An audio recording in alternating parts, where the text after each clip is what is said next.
But I shoot the walking spirit is difficult, dealing with all of this ignorance. But in the Bible and still talking about the Bible, what is the benefit? Everything about your counterfeit, there ain't no rebuttal you can counter with. On the internet, you the master teacher. In real life, you powerless. Keep it real with you, I don't have time for this, around for this. My forefathers died for this. They cried for this opportunity presently I possess, and right now you are the opposite. If you walk in love, you fulfill the law. Don't get involved and you ain't giving it all. If you ever think it's cool to threaten another man's family, then you already lost. Chemtrails got aluminum, heavy metal saturate the atmosphere. Manhattan Project, time travel, Mandela effect, what happened here? GMO food processing to the whole world become obsolete. A black man who believes in Jesus, I got my own team taking shots at me. You trespassing on property that you don't fully understand properly. All the back and forth, that's not for me, that's for ROC and the War Machine. If we ride together, then we ride together. If we can't do it, I'd rather leave. I still stand on the word of God till the day I die, no longer breathe. We trapped inside the diaspora, nightmares of the massacre. Cold sweat, I'm below deck in the middle passage, just a passenger. Revolutionary hardcore, liberation, that's a hard job. You ain't ready, you a oddball. Keep your mouth closed like lockjaw. I learned trying to bring people together on the same page, make them separate. All the talk about reconciliation, when the time comes, you hesitate. If Jesus was able to sit at the table with a bunch of sinners, you very fake. Your steps ordered by the Lord, and how it was yesterday, your big mistake. We the city sitting on the hill. Guess it all depends on how you live. Guess it all depends on how you feel, and we both know that ain't God's will. I stood on what I felt was right. I don't never question if God's real. Trapped inside this matrix, I'm about to pop the red and the blue pill. Bless them which persecute you. Bless and curse not. Rejoice with them that do rejoice, and weep with them that weep. Be of the same mind one toward another. Mind not high things, but condescend to men of low estate. Be not wise in your own conceits. Recompense to no man evil for evil. Provide things honest in the sight of all men. If it be possible, as much as lieth in you, live peaceably with all men. Dearly beloved, avenge not yourselves, but rather give place unto wrath. For it is written, vengeance is mine, I will repay, said the Lord. Therefore, if thine enemy hunger, feed him. If he thirst, give him drink. For in so doing thou shalt heap coals of fire on his head. Be not overcome of evil, but overcome evil with good. Romans 12:14-21.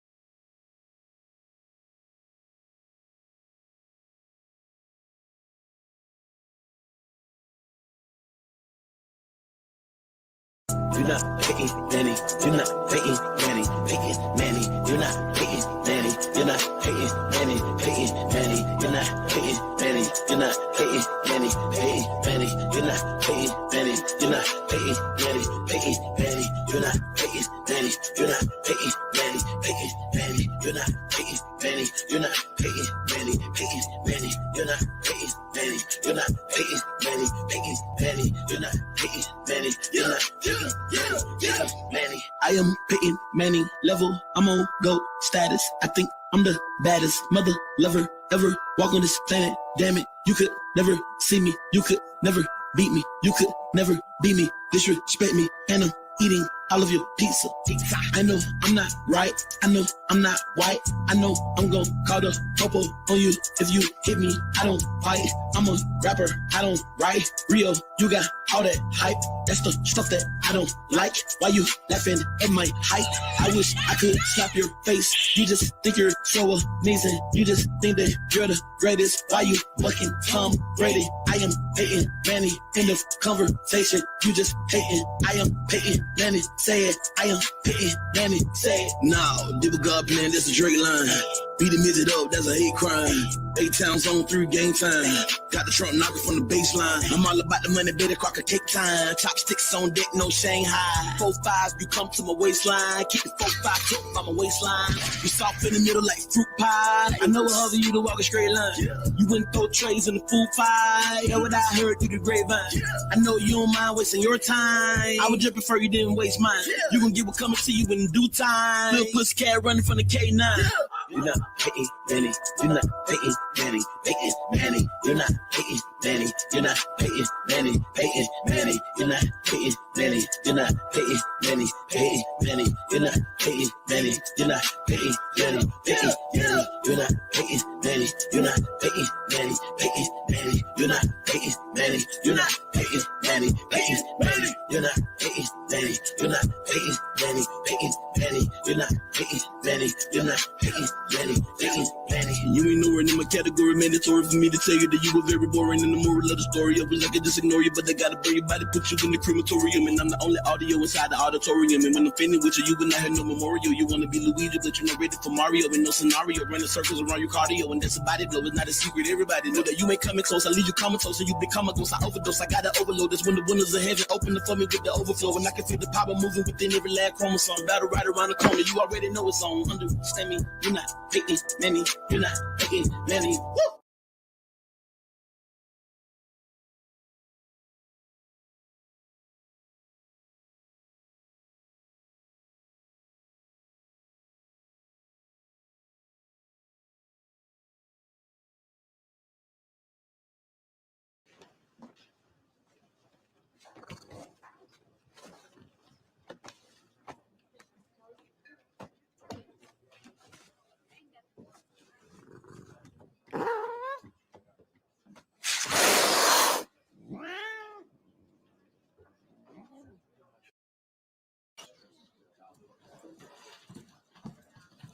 That was my cat. Fine specimen. I saw you knock him off the bar. No, I kind of shoot him. I didn't really knock him. You raised your hand at him. Won't happen again, I promise you. And Martz, about another drink, huh? That cat's been coming in here for 2 years. It's got more right to be here than you. I don't want any trouble. Well, that's too bad. Because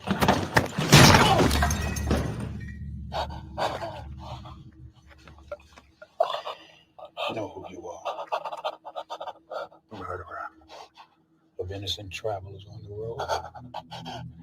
You are going to be held to account for the things you've done. Do you know that? Do you? It's okay. I'm going to grab my things. I'm going to walk out of here. All right, brother? yeah.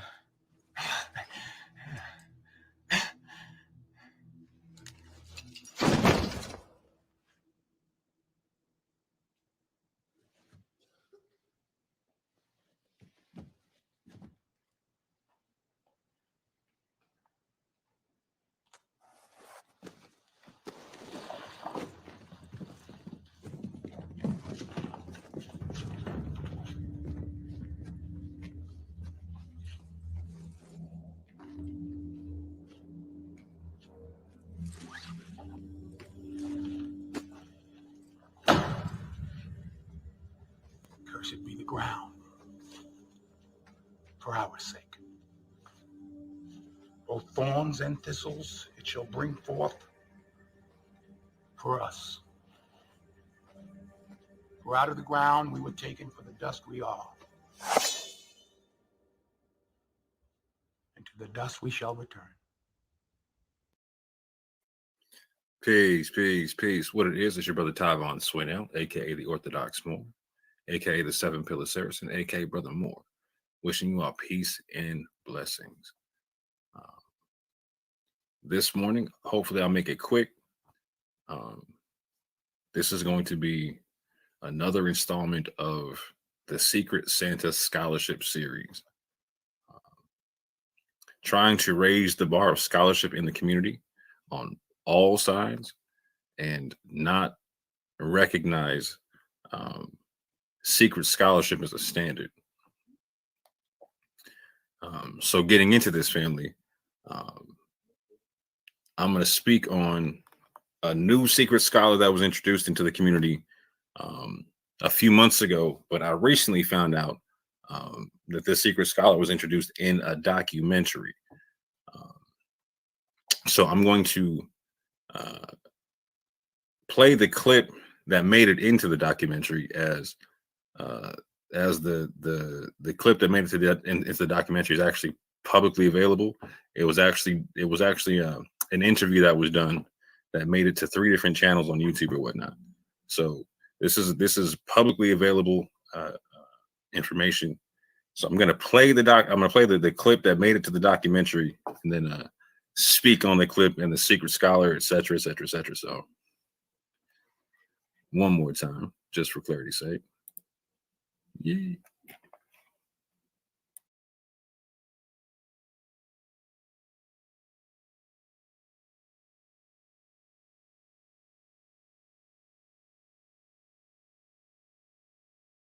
This, and I sent you the hypothetical. Exactly. And so let's kind of get into this. So there was one professor that made a statement, and I'm quoting him here. Now, I showed you the email from the other professor that said that it's not a West African script, even though it's evocative, which means it brings a strong resemblance, but it's not Arabic itself in any script, right? But in this, what does that statement mean when a professor looks at something that says this is an Arabic type of writing? Is he saying that it's Arabic, or is he saying this is just kind of similar? It looks like Arabic. Say it again, William. What did he say exactly in his email? This is on the screen. It says this is an Arabic type of writing. Oh, so this is what he said. That's what you typed on the screen in the PowerPoint. Yeah, I typed that in the PowerPoint. I was quoting what he said after he examined what he looked at. He said it's an Arabic type. Now, for me, when I look at that, and this is just my opinion, yeah, it's saying a type of, it looks like, but you're the professor, so you can let me know what does that statement mean when someone says a type of something. I can't speak for him, but right. The only thing I'm getting from this is probably he's referring to the types of calligraphy, the styles of calligraphy. You know, that this is a form of Arabic writing or of Arabic calligraphy. But, you know, when we talk about Arabic as a language, you know, it is written one way, you know, in one way. We all write the same way, you know. Right. We all have, let's say, you know, if you have you're on a keyboard and you want to type, typing will look the same way. But the calligraphy art, you know, is different from one type to another. So again, I'm just assuming that this is what he means by Arabic types of writing, that is Arabic styles of calligraphy, you know? Gotcha. Okay, so let's move on here. Let's move to the hypothetical, because, you know, we wanted to cover all bases. So, and I want to quote what you said in your email. You said, I am hesitant to agree with the hypothetical image. The name of the surah 114 is Al-Nas. In Arabic, it looks this way. And of course, brother, and I think this is the sin. Am I correct here? Yes, that's the last one. Yeah. So we start from right to left. Yes, sir. Right. We read from right to left. So, and then you said the letters in the markings are not connected as they should in Arabic. A native speaker of Arabic wouldn't write it that way. Also, people write verses from surahs and not the names of surahs. What did you mean by that, Professor? So, again, the two reasons that I gave, one is a linguistic reason, and one is a cultural reason, you know. The first one, like I mentioned, you know, it's not connected, and we can talk about that later. But the second one is more of a cultural, you know. Let's say, and then here we're talking about, you know, Arabic in connection to Islam, you know. Most, if not all, you know, writings on any kind of artifact, wood, you know, leather, gold, silver, stones, whatever it is, when you look at it in the Muslim world, it's either the name of God, okay, the name of the Prophet, praises of God or praises of the Prophet, or verses verses from the Quran, sentences. In the Quran is I'm sure you know, Mr. William. It's a book of chapters, and each chapter we call it a surah. So a chapter, let's say, is the modern way of calling it. In Islam, we call it surah. A verse, we call it ayah. Ayah in Arabic, yeah, that's a verse. And that's what people will write on their artifacts, because the verse is what's important to them, not the name of the chapter, not the name of the surah. For example, An-Nas is one of the most important, not to say that the other ones are not important, but one of the most important surahs in the Quran, because it's short. It's very short. It's a short. Every kid in the Arab or Muslim world will know it by heart. It's one of those first surahs that you learn as a kid. So again, for anybody who's Muslim, I don't see why they will write the name and not write the whole chapter, because it's just like 2 verses or 3 verses. It is very short, or at least they can write a verse from it. And there are very important verses in this surah that can be written in calligraphy that people will have in their houses, will have in their offices, will have give as gift, whatever the case is. But I have never seen an artifact where the only scripture, the writing on it, is a name of the chapter. Wow. It's not. People don't do that, Wow. And I'm talking like I'm sure, like if I ask you, for example, about let's say what Christian people will have written from the Bible on their artifacts at home, you will definitely tell me some very famous things that people will have either as pictures or as writing, in their houses. And for Muslims, what they will have are verses, names of God, name of the Prophet, praises, but not the name of the of the chapter, because what is it for? What is it? Yep, that was very, very interesting, family. So we're gonna unpack that a little bit, and also unpack some of the claims that were made based off of what the professor said on the YouTube channels. They're calling him Professor Yosef in parentheses, and saying he's an Arabic linguist. Amongst other things, I'll show you where he's being claimed to be an Arabic, French, Farsi, and Ajami linguist. But yeah, let me get into this this presentation right quick, so I don't got to keep y'all for too long. Again, one more time, fam. No Secret Santa scholarship, please. When we were children, a lot of us, walked away from the belief of things like Santa Claus and all them kind of things. As adults, we definitely shouldn't be holding them kind of standards to the scholarship that we deal with. No scholastic Santa Clauses or whatnot. No Secret Santas. No scholastic tooth fairies and whatnot. Right now, we got to keep it real, fam. We owe it to ourselves and to our children and to the people coming after them something way more solid than Secret Santa scholarship. Because when we offer Secret Santa scholarship to the people, we get stuff like this, right? We get people celebrating holidays that should not ever be created, right? Like Merry Catsmas and whatnot, right? We got annual holidays set up to secret scholars at this juncture, fam. That's exactly why this needs to be dealt with. Not only that, people are citing secret scholars as reasons to not show scholarship. No, we need to protect our people because of what happened to cats, as if cats was a real individual. There's people who think who aren't sure if cats are real or not. And you know what? I can understand that, because a lot of people are hearing conflicting information from people they trust. And when you're hearing conflicting information from people you trust, it's hard to verify what's going on, right?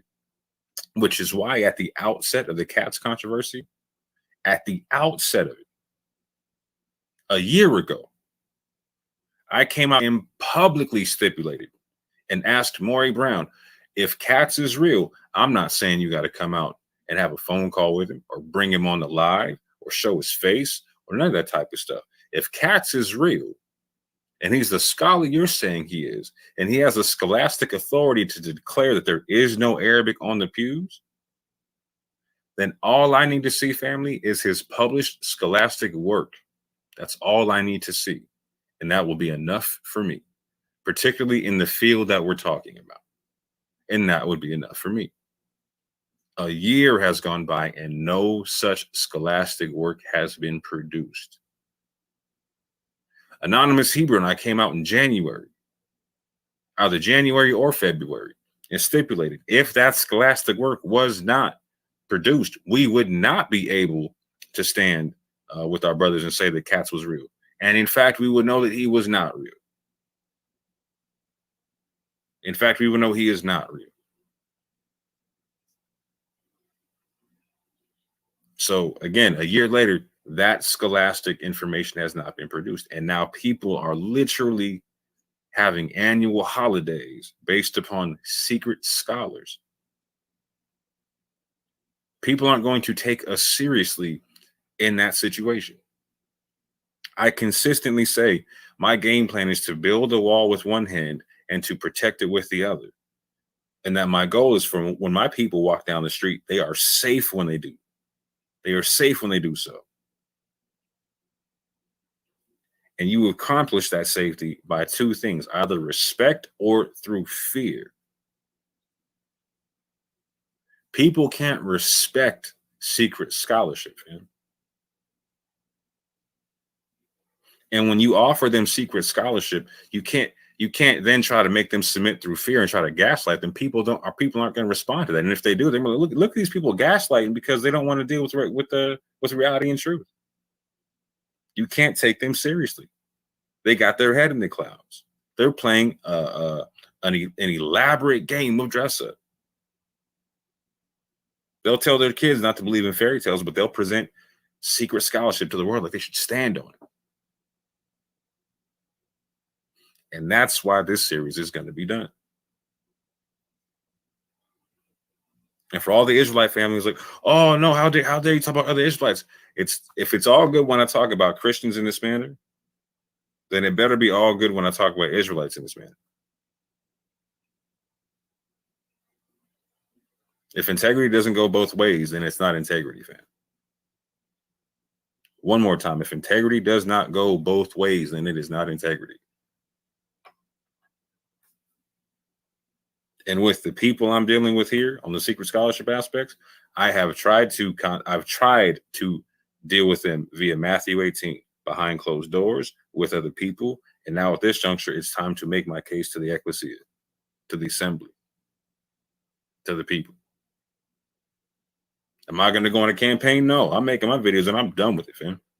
Because the truth is what it is. The truth knocks the brain out of falsehood every time.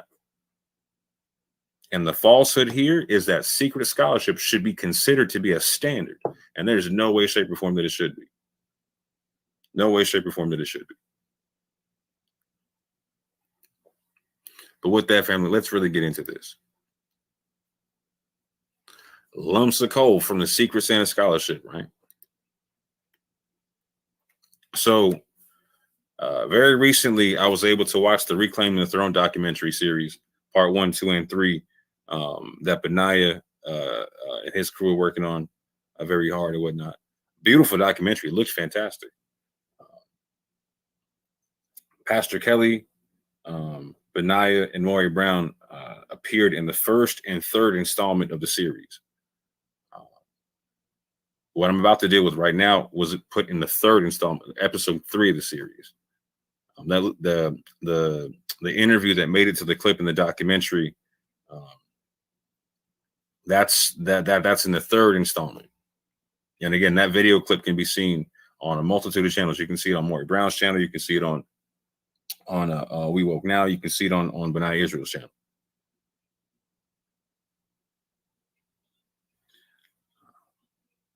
Again, those are all publicly available. So I want to be clear, family. Super, super, super clear. I'll probably say this a couple of times. I'm not taking a shot at the documentary in any way, shape, or form. As a matter of fact, I recommend that everybody go rent the documentary to see if what I'm saying is correct or incorrect. And as a matter of fact, I actually really liked the second episode. There was a lot of, I don't agree with everything in it, but there was a lot of good information. I think it was the best sourced episode out of all three. I think it had the most scholastic information out of all three. And I'm definitely not calling for a boycott of the documentary in any way, shape, or form. I don't agree with a lot of information in it, and I hope that the brothers and sisters that were involved in the documentary see this information, put out another documentary, and just have better information and more correct information on certain topics. But there are definitely aspects of the documentary I thoroughly enjoyed. So again, I'm recommending everyone go rent the documentary and go see if what I'm saying is true for yourself. Now, what I'm talking about is important to understand in chronology, because part one of the documentary, when you understand the chronology, was most likely recorded like a couple years ago. When you see the clips that are in the documentary, etc. A lot of it, at least the part where like Pastor Kelly's involved, etc. That's a clip from like a couple years ago, right? Part three, in part one, they're dealing with, again, the part of where Kelly's involved. They're dealing with First African Baptist Church. They talk about the pews and a whole bunch of other things having to do with the church and whatnot, and culture and all kinds of stuff. In between part one and part three, a PBS documentary comes out to where Henry Louis Gates goes down to First African Baptist Church, and with Harvard scholar Boubacar Diakite, a brother from Mali, he says that there's an Arabic type of writing on the pews. And so in the third installment of the documentary, there is a scholastic pushback from Morey Brown, etc., about the pews, B'nai Israel, etc. So they give their argument as to why the PBS documentary is incorrect. And so in that, they bring out this secret scholar, i.e. Professor Yosef, as an Arabic linguist. And he's supposed to be debunking the PBS claims, and then also debunking the hypothetical situation put forth by Abu. And this gets real important to understand because, and you just heard it there, the hypothetical is incorrect. Abu did not propose that a title of a surah was written on a pew. He proposed that potentially, and again, he doesn't back that Arabic is on the pews, but as a hypothetical, to show how one is supposed to prove a linguistic hypothetical, he put forth a string of characters that were intelligible, to the point to where he's saying, okay, like one potentially could see this as the third ayat of Surah 114, a verse from the Quran, which is exactly what the secret scholar Professor Yosef actually said, that on important things you would expect to see verses of the Quran, etc., etc., etc. So there's not only a secret scholar being brought out, but there's a misrepresentation of a hypothetical position, and a secret scholar giving an opinion on a false hypothetical. So that's not even fair to the secret scholar that they brought out. And that really needs to be understood, fam. But going forward, yeah, I pray everyone check out the Black Church documentary so you can kind of be caught up as to what is being said there. And I'll get into a compare and contrast later on in another video. But I'm not going to do that here just for sake of time. Just for sake of time. And again, as a disclaimer, go see the documentary for yourself. I will be doing a full breakdown of the portion of again, Maury Brown's portion, Kelly Richardson's portion, and Benaiah Israel's portion, as it has to do with the pews, etc. This is not a shot at the documentary in any way, shape, or form. I am not calling for a boycott of the documentary in any way, shape, or form. Again, I am asking that you go rent the documentary and verify my claims. Again, one more time, I really like parts of the second episode.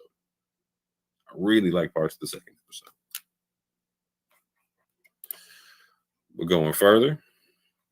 We got lumps of coal for William Brown. Yet another scholar was brought to the people. A Moroccan man called Professor Yosef was claimed in the documentary to be an Arabic linguist. However, on the full interview, the professor claims to be a sociolinguist that studied code switching and gender. Sociolinguistics is the study of language in relation to social factors, including differences of regional, class, and occupational dialect, gender differences in bilingualism.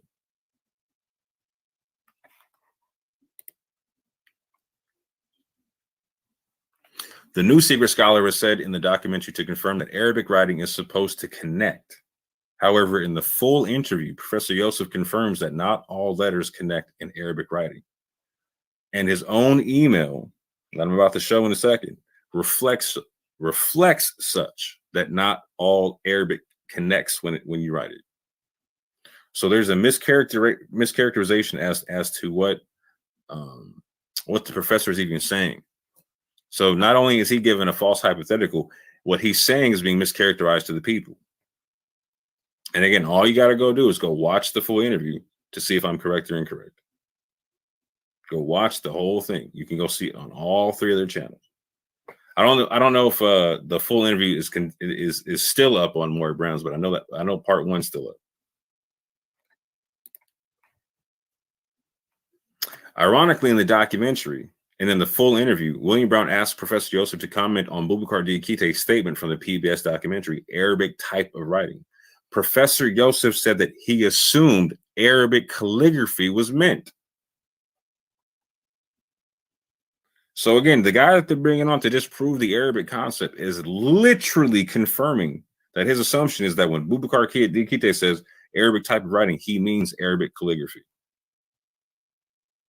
That needs to be clearly understood. And before I go any further, there's going to be a lot of people listening who think, oh, this is an Arabic versus Hebrew concept. No. Don't listen to the gaslighting family. Me and my brother, Anonymous Hebrew, were in this conversation since August of 2019, before Boo or anyone else got into this. And we were playing information, and we were speaking information, and I played information in the previous video that broke down that when Anonymous went down to the church in 2019, August of 2019, that they were telling him, the tour guides were saying that it was Hebrew and Arabic on the pews, and that they spoke a trade language coming off of the slave ships, and that they had been speaking this mixture of Hebrew and Arabic and dealing with that over in Africa, which is more than 100% consistent with the source that Dante brought out, that Anonymous and I both cited in our interviews at the beginning of the year in January, February.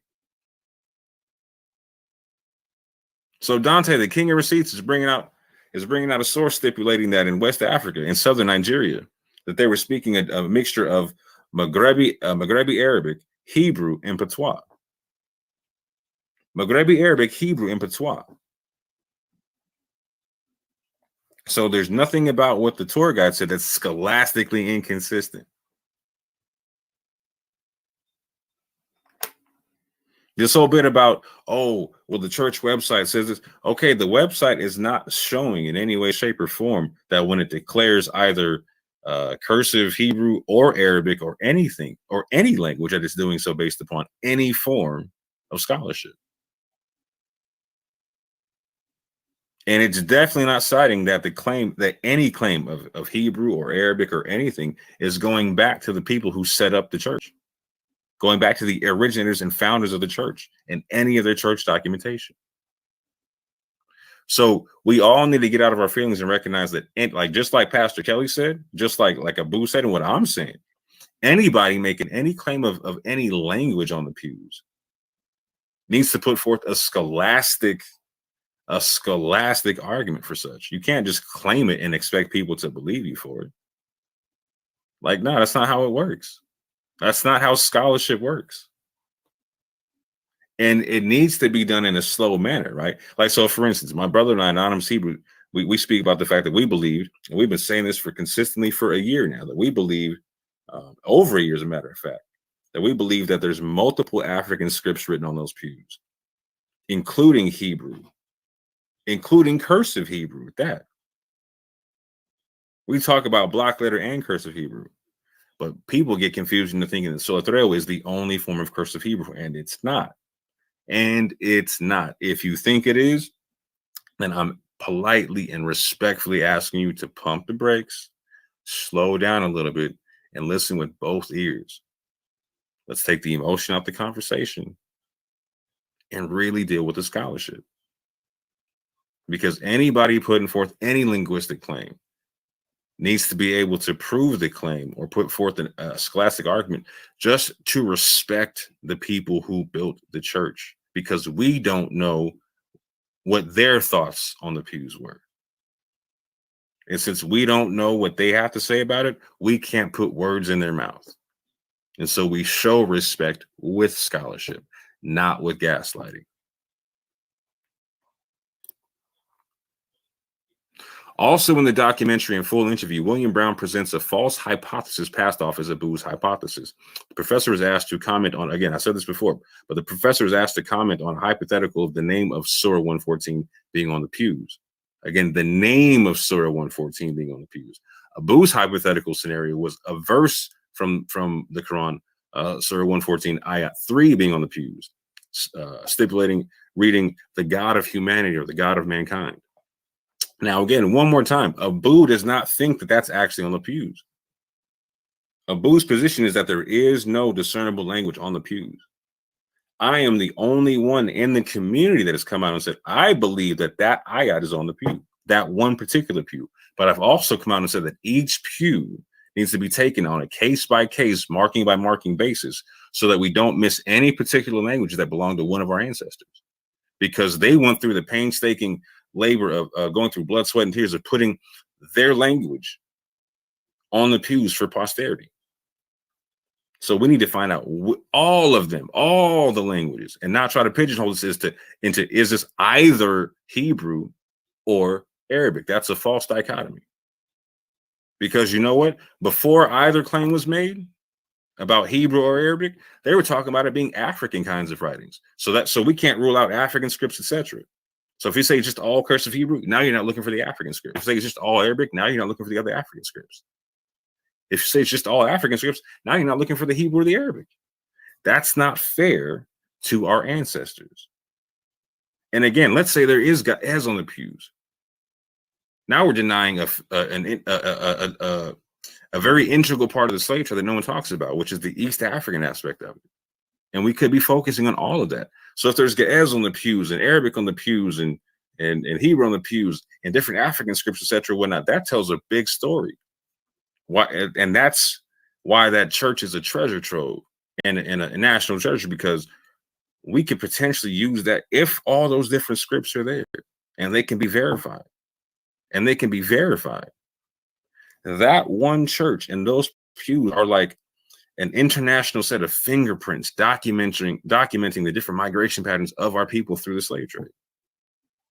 That linked with the Gullah language and the Gullah dialect and the 21 different tribes and languages that went into making that, fam, you have a full repository of the language and migration patterns of the people that went through slavery. That's a gold mine, fam. For people who whether you're waking up to being an Israelite or anything else, fam, you can connect yourself back. You can find out who you were when you came off the slave ships. That's a big deal, fam. That's a big deal. On top of that, we get to see these different tribes with Congo scripts, with potentially Amharic scripts, Ge'ez scripts, etc., potentially Arabic scripts, potentially Hebrew scripts, potentially African scripts, working together to free other slaves. There's a lesson in that we still need to apply. Because right here and right now, we're talking about Hebrew versus Arabic. We got two Semitic languages trying to go against each other. And when that's a false dichotomy, that's a shame, fam. That is an utter shame. Again, ironically, in the documentary and full interview, Professor Yosef says that praises of God, praises of the prophet, or verses of the Quran would be written on important objects. Again, Surah 114, Ayat 3 is just that, a verse from the Quran. William Brown in the documentary and in the full interview never mentions to Professor Yosef that other scholars such as Jeffrey Kahn not only confirmed Arabic, but also confirmed Surah 114 ayat 3 on the pew. It was also not mentioned that scholars such as Samar Ali said it looked like West African Arabic and possibly a 3-word snippet of Surah 114. That's nowhere in the documentary, so there's no opposing view given in the documentary. Now, for all the hoopla about oh no, Abu's trying to prove Arabic on the pews. No, he's not. No, he's not. And please listen to this, because he's being a proper skeptic about his own view about the thing, right? Because he's falsifying his own view. Abu thinks there is no discernible language on the pews. And then when he put forth an argument for Arabic, he went and sought out people that are now proving his argument to be incorrect. When Jeffrey Kahn says that there's Arabic on the pews, that goes against Abu's argument, not for it. When Samar Ali Khan says, or Samar Ali says that it possibly looks like West African Arabic and could possibly be a snippet of Surah 114, that does not go in Abu's direction. That goes against his argument. He's falsifying his own argument. So he's publicly, all the scholars that he's shown are scholars that he's trying to falsify his own argument with. You cannot show William Brown, Benaiah Israel, or Kelly Richardson showing you people falsifying their positions. Scholars falsifying their positions. No. They're showing you secret scholars that are trying to confirm their position. Secret scholars. And they'll either bring out a secret scholar or they'll misrepresent the scholar like they did with Eunice, or they'll do both like they're doing here. A secret scholar that they're misrepresenting. Again, a secret scholar, Professor Yosef, who they're misrepresenting in terms of, one, in the full interview, he does say that there's, I think, 8 Arabic letters that do not connect sometimes, etc., whatnot, right? And then in his email, which I'll show, it shows that Arabic letters do not always connect. It shows it in the Arabic that he cites in the email. And then he's given a false hypothetical in terms of a name of the surah versus a verse from the surah being on the pews. So they're misrepresenting the hypothetical to him and misrepresenting his position to the people.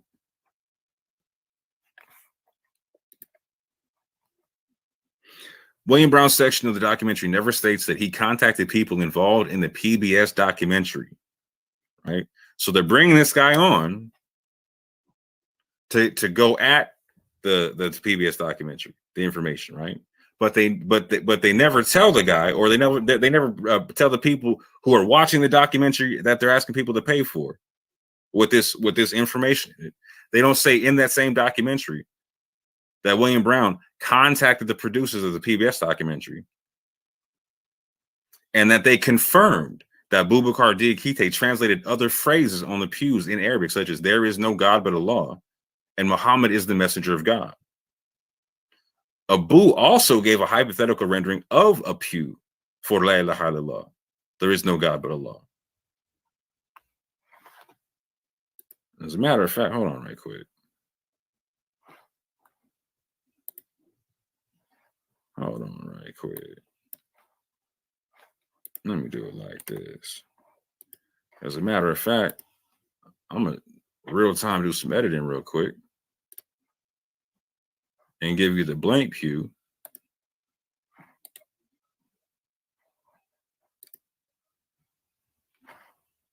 That is believed to have La ilaha illallah on it.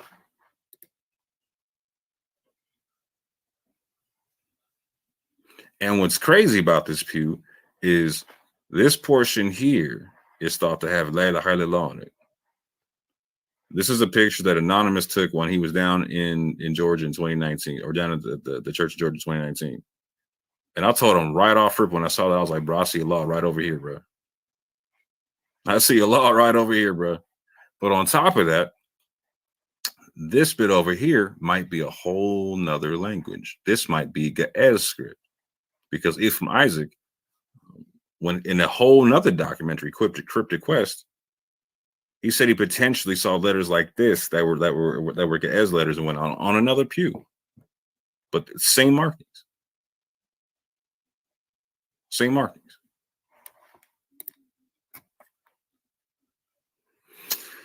So again, go listen to the interview for yourself, fam. While it's still up. While it's still up. And on Maury Brown's page itself, this is how part 1 is titled: interview professor and linguist of Arabic, French, Farsi, Ajami, and more. Your man is a linguistic Superman. That's how I was being pushed off, right? Professor and linguist of Arabic, French, Farsi, Ajami, and more. Now, I found that to be interesting because he literally says in the interview, well, you know what? I'll break that down in a second. But again, Professor Yosef does not claim to be a linguist of Arabic, French, Farsi, Ajami, etc. He claims he is a sociolinguist. One more time, he claims to be a sociolinguist. And I'll get into that even more so in a second. And it's actually sad, too, because as a sociolinguist, the concept of code switching and all them kind of things would have been very beneficial to have in this conversation concerning the fact that dissecting the Gullah language is something that a sociolinguist does. Something like that, right? To where you're talking about multiple languages coming together to make one language. That's what a sociolinguist would deal with.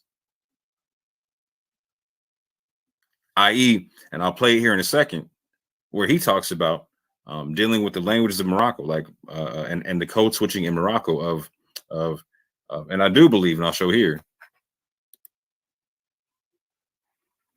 Again, this is the screenshot of my man being said that he's a professor and linguist of all these languages, etc., whatnot, right? But I do believe that he knows that he got an undergraduate in Arabic and he got an undergraduate in French, because he speaks on dealing with the code switching in Morocco. And so French, Arabic, and Berber are like the 3 main languages there. You're going to find Spanish there and some other stuff, but like, I mean, it's not as much as you're going to find French and Arabic and Berber. But this is Professor Yosef, or Yusuf, however you want to say it, right? This is his bio. I've blocked out his last name so as to not to dox the brother. I'm also going to play a lecture he gave from his university, where I'm also going to clip out the parts where it speaks about his university, so he's not doxed. Because the last thing I want to be accused of is doxing the brother, when I want you to pay attention to what he's at, to what's being said and what he's claiming and all that kind of stuff. And the fact that I'm actually going to verify that you'll be able to verify it through voice recognition that this is the man that was on the interview with Maury Brown. But and I'll play that. I'll play him speaking about his credentials on the interview, and I'll play his lecture from the university when this is all done. But he's telling you here that Mr. Yosef is a lecturer of Arabic. So that is his position. He is a lecturer and a professor of Arabic. 100%. No one is denying that, right? Any way, shape, or form. But he tells you in the interview that his relation to a Farsi and Ajami is only in the fact that he can read the Arabic script. And so he could read the Arabic script of how Farsi and Ajami is written, but he couldn't tell you what it necessarily says. And that's an important point, because he says that in the interviews and whatnot. And again, if I'm wrong, please just go verify the interviews and let me know I'm wrong down below and timestamp it. I will definitely go apologize in public for what I'm talking about, fam. But again, Mr. Yusuf is a lecturer of Arabic. He received his BA in sociolinguistics from Hassan University in Casablanca, Morocco, and his master's in humanity with a concentration in linguistics from the University of Louisville in Kentucky. Prior to arriving at Blank University, Mr. Blank held full-time positions at Eckerd College and at the University of Tampa. Mr. Yosef's areas of interest range from Arabic language and literature, language, gender, code switching, and comparative literature. So none of that is West African Arabic, and people need to understand that, and really need to understand what I'm about to say here. So in the Arabic world, Moroccan Arabic is singular in and of itself, in the sense to where like most people cannot understand Moroccans who are not from Morocco. Like their Arabic sounds really different. And if you want to get technical, from Morocco all the way to Egypt, there's a little bit of a different sound to it, right? And a lot of people like to say, well, that's the Maghreb, Maghrebi Arabic. Yeah, but there's different forms of Maghrebi Arabic in and of itself, right? So you have Moroccan Arabic, Tunisian Arabic, Libyan Arabic, Algerian Arabic, all that type of stuff, right? But when you get down past a certain point, like when you get past southern Morocco, you get into Mauritania and going into West Africa, now you get a whole nother kind of Arabic called Hassania Arabic. Hassania Arabic. You see where it says Hassan University? Well, there was a group of Arabic of Arabic speaking people of a tribe by that name, Hassan, that came over into West Africa and North Africa. And their form of Arabic was the dominant form that stayed in West Africa. So from Timbuktu and all from Mauritania to Timbuktu to Nigeria to Senegal, that's all Hassani Arabic, fam. And so he says in the interview that not only would you need, and I'm kind of jumping the gun here, but not only would you need someone who can read the script but know what language the script is written in, because Ajami is not just Arabic; it is the Arabic script used to write African languages with. And so, in order for him to be claimed to be a linguist of Ajami, he would also have to be able to deal with the African languages, right? And that's not the case. The case is he can read the Arabic script, and so he could tell you, oh, this is this Arabic letter, this is this Arabic letter, but he couldn't tell you what the language is that it's being written in. And the same thing with Farsi, he can tell you this is the Arabic Arabic letter, this is the Arabic letter here, there, whatever, but he couldn't tell you what's being said in Farsi.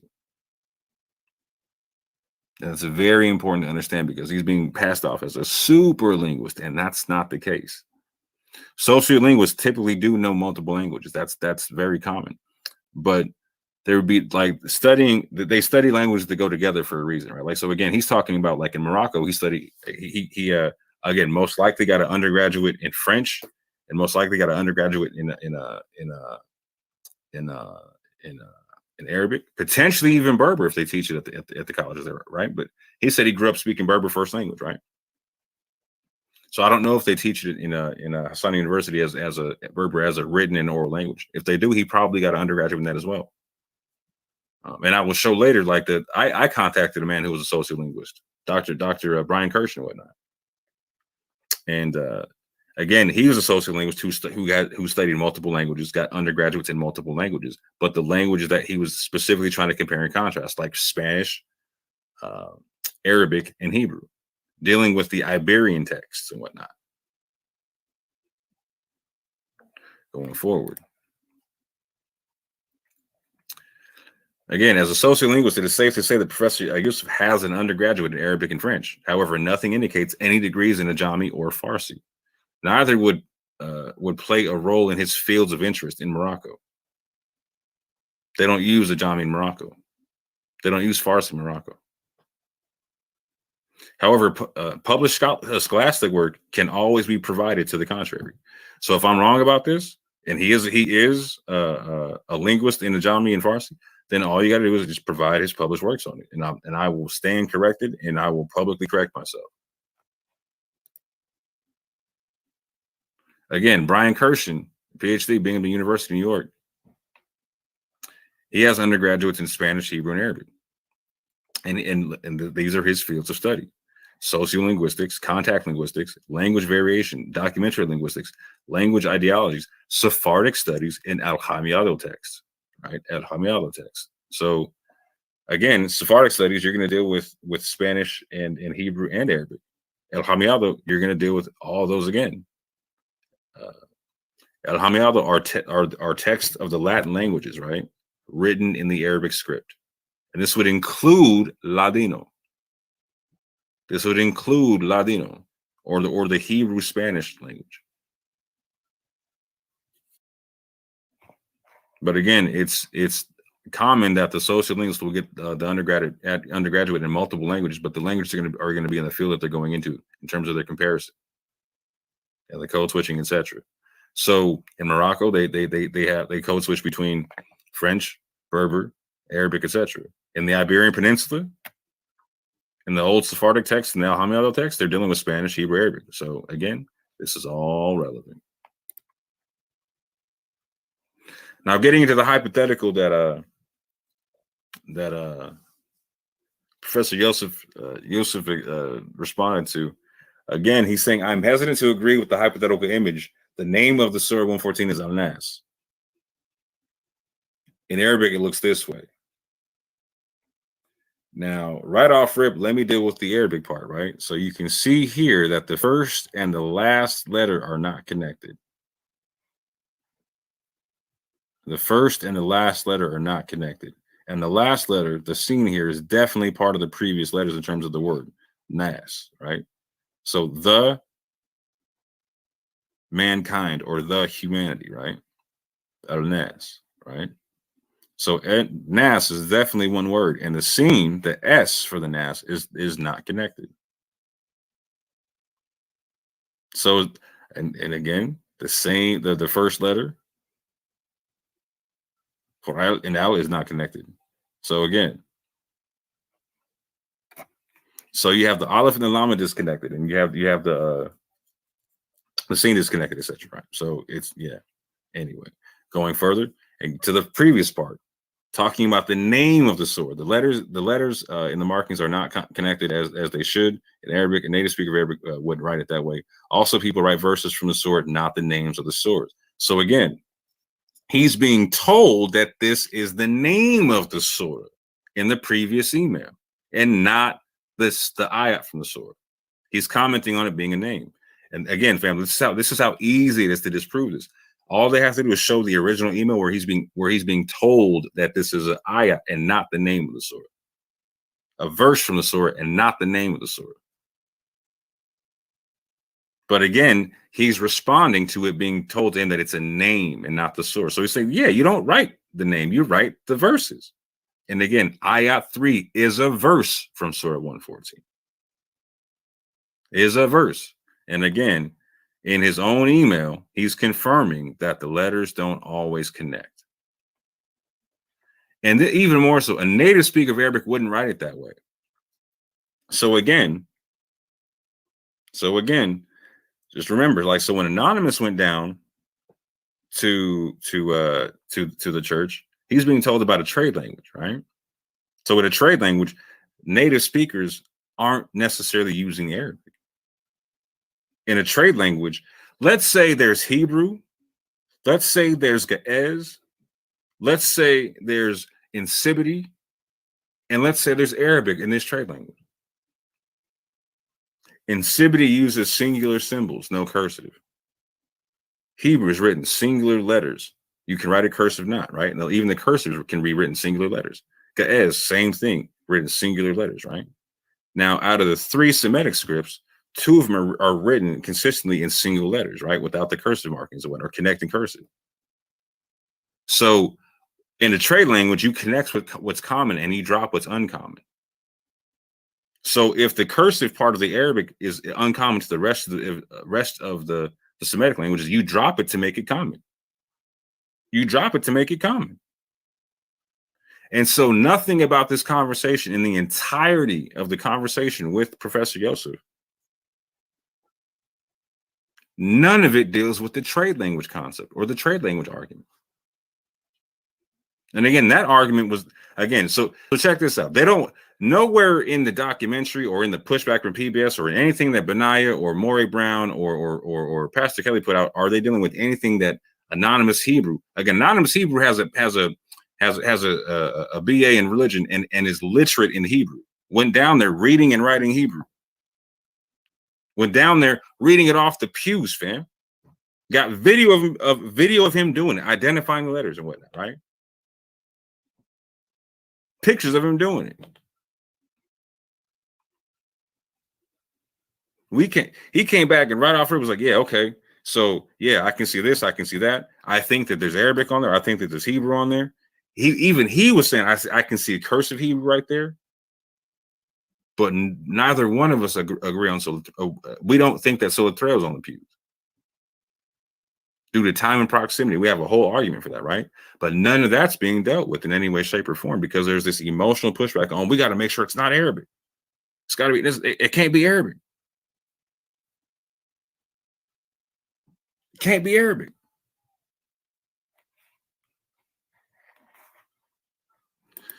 We got to do better than that, fam. We got to do better than that, fam.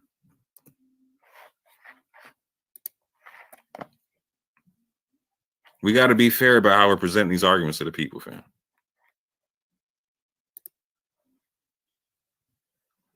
So what's the scholarly consensus on the pews? Again, Professor Yosef is a lecturer of Arabic. He's not like some super Arabic linguist in the sense to where he knows the calligraphy and the Ajami and all them. No. He's particular with Moroccan Arabic, okay? He can read and write basic Arabic, like the script, right? No worries about that. And the Arabic he's familiar with is the Moroccan Arabic. And even then, he's not completely familiar with Moroccan calligraphy.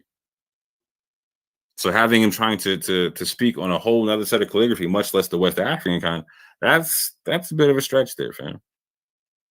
Bit of a stretch. But again, he confirmed that verses from the Quran would be written on important objects.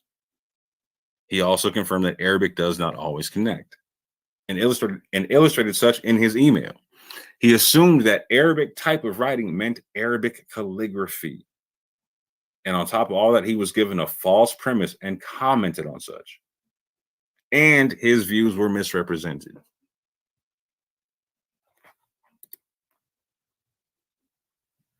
Professor Yosef is said to rule out Ajami, i.e., the Arabic script used to write African languages. However, the professor noted that the standard Arabic script is different than Arabic calligraphy, especially styles of calligraphy hundreds or 1,000 years old. You would need first someone who knows the style of calligraphy, the specific style, and then you would need someone who could decode it.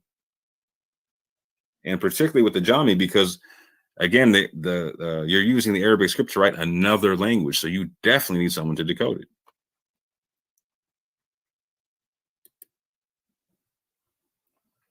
Also of note, Professor Yosef was not able to fully read the Moroccan Arabic calligraphy above the door in Morocco, in Mogador. He said he would need more time to decode what was written. This is a whole different style than West African Arabic calligraphy, fam. So if he couldn't read that and read the whole thing right on the spot, but could just outright just dismiss the hypotheticals he was looking at on the pews, that doesn't make consistent sense to me. That doesn't make consistent sense. To be clear, Professor Yosef is not a calligrapher. He is not a calligrapher and has no published works to speak of, period. Much less any relevant published works on any topic relevant to this discussion. So keep that in mind. He has no published works anywhere. Neither him nor Katz have any published works. Now, I'm not saying this guy is fake, like he doesn't exist. Katz, I'm saying, does not exist. This guy, I confirm. I'm telling you he exists. But I'm saying he's being presented in a secret way to where you can't get a hold of him. And you can't confirm or deny what he's saying. And on top of that, he's being given a false hypothetical and being misrepresented in his opinions that he's given to the people.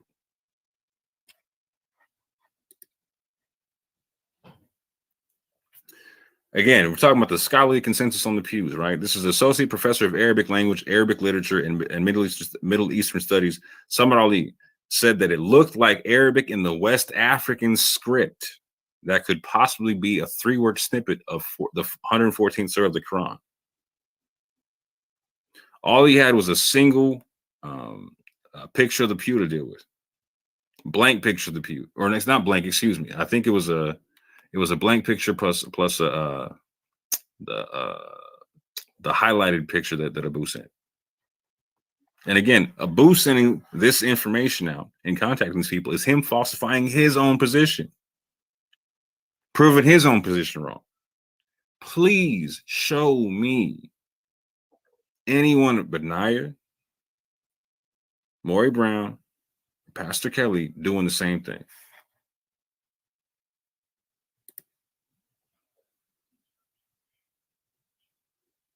This is the email, right?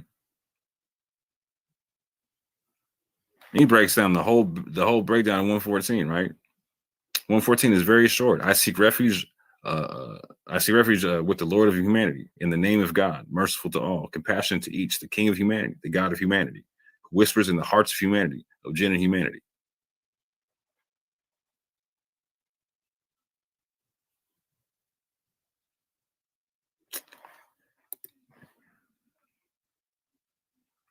His education is PhD in Arabic literature, master's in Arabic studies, BA in psychology. Publication. He has published works on Arabic literature salons in Islamic Middle Ages, poetry, public performance, and the presentation of the past. Calico Journal, special issue on Hebrew and Arabic. Yeah.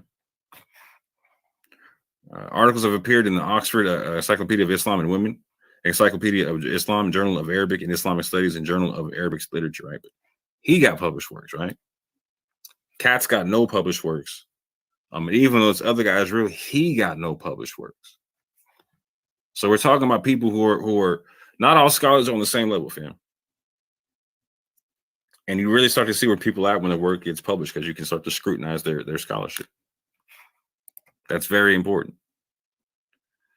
Dr. Jeffrey Kahn positively identified Arabic letters on one pew, one of the pews. He also positively identified Surah 114, Ayat 3 from the Quran on the same pew. Dr. Jeffrey Kahn also positively ruled out Hebrew on the one pew. So on that one pew, he's saying, yep, that's Arabic. And it's Surah 114, Ayat 3. And no, it is not Hebrew on that one pew.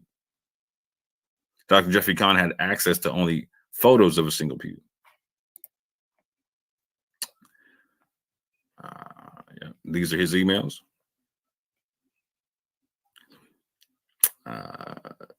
Dear Adele, thank you very much for your message and for the photos of pews in Savannah. The writing is Arabic and contains verses 2 and 3 from final chapter surah of the Quran. The text visible in the photo reads in Arabic, "Sovereign of mankind, the God of mankind." When do you think this was written on the pews? Or was it written by the slaves? Who built it? Best wishes, Jeffrey. Again, that's back December 14th, last year, fam.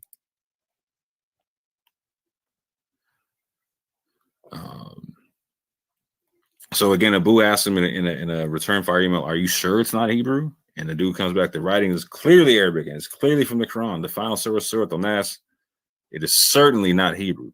Do you know where the slaves came from originally? Like, so this is how you know it's on some scholastic stuff, because the scholars like, I want to know what's popping.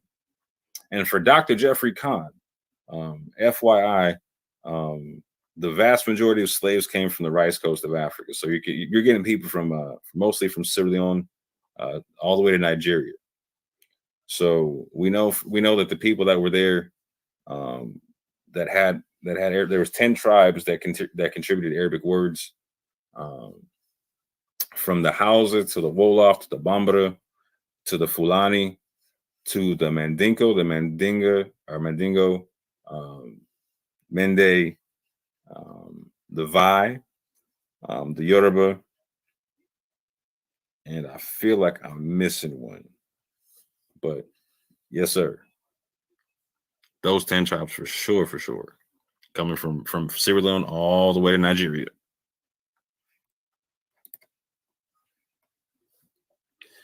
Now, again, Jeffrey Kahn studied for a BA degree in Semitic languages: Hebrew, Aramaic, Arabic, Akkadian, and Ethiopic. Right?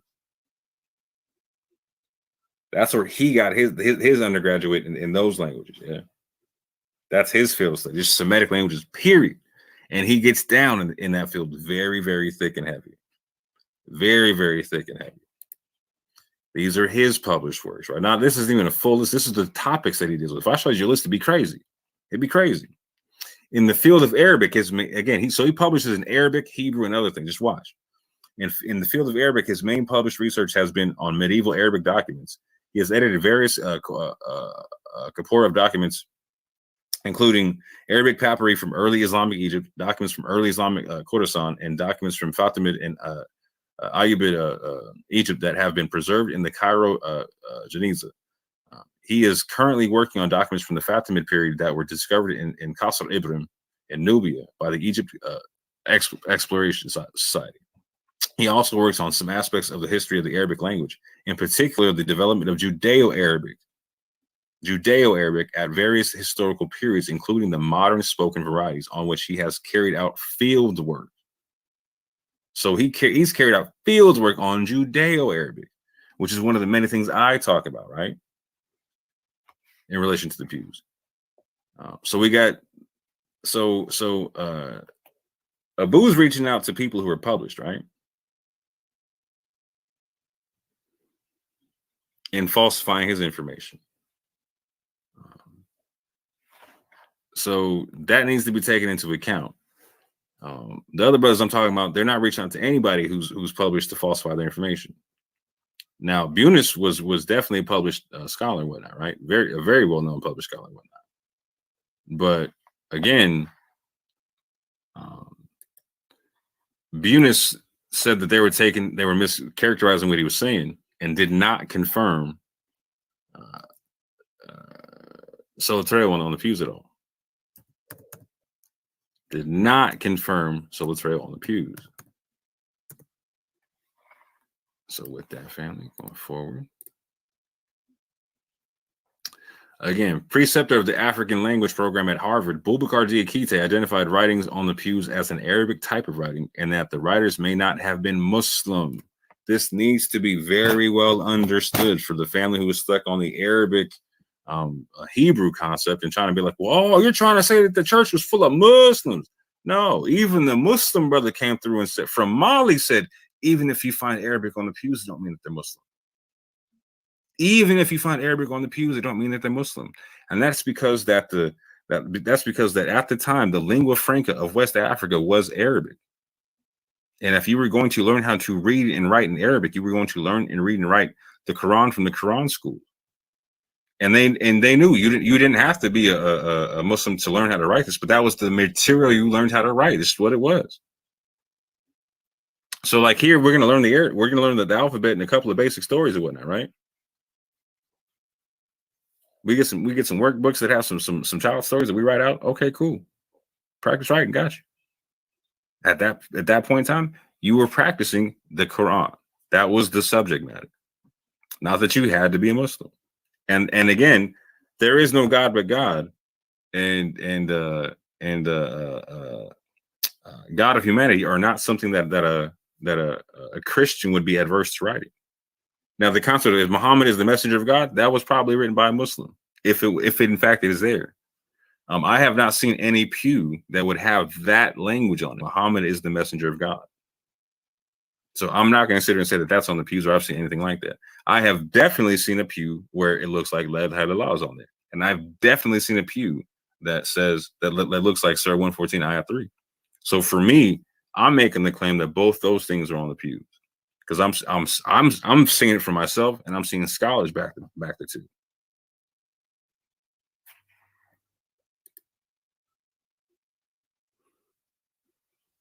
Again, Boubacar Diakite is the preceptor of African languages program in the Department of African and African American Studies at Harvard.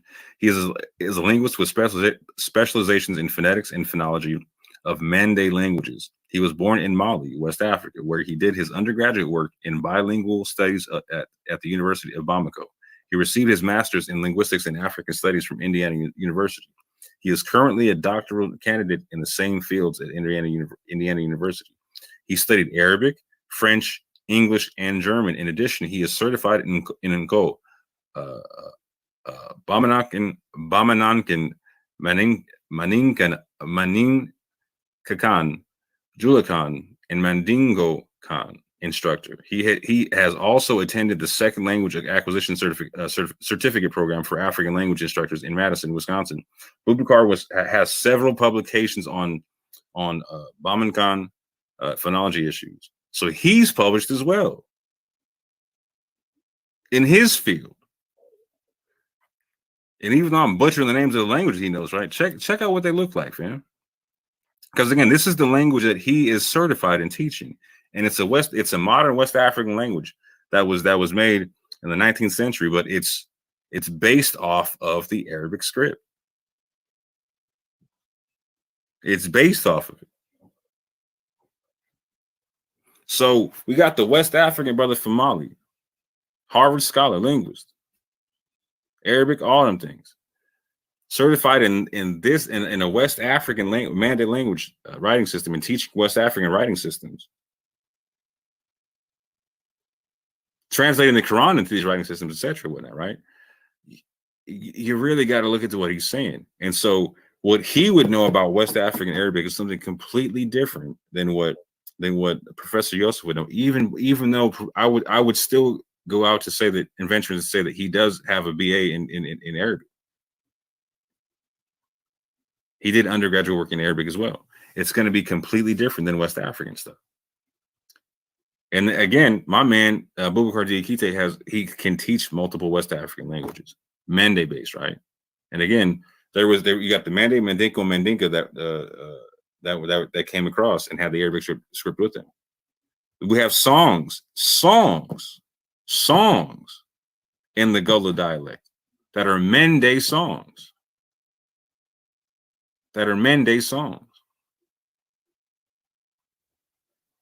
So I would more so trust what he's saying than someone who's not from that area, right? But on top of that, what did Professor Yusuf say? He said that he assumed that Arabic type of writing meant Arabic calligraphy. So in trying to even disprove Boubacar Diakite, my man, or Maury Brown literally confirmed it. And Maury Brown literally confirmed it when he called the PBS people. You know what? Against my better nature, I'm going to play that joint. Against my better nature, I'm going to play that joint.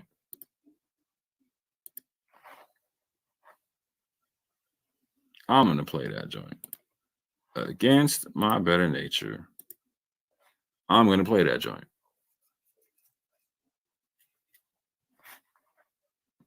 Because y'all need to see this.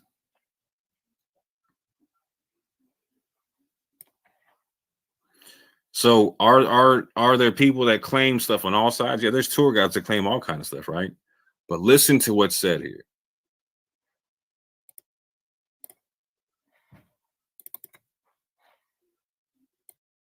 News fam, this just in.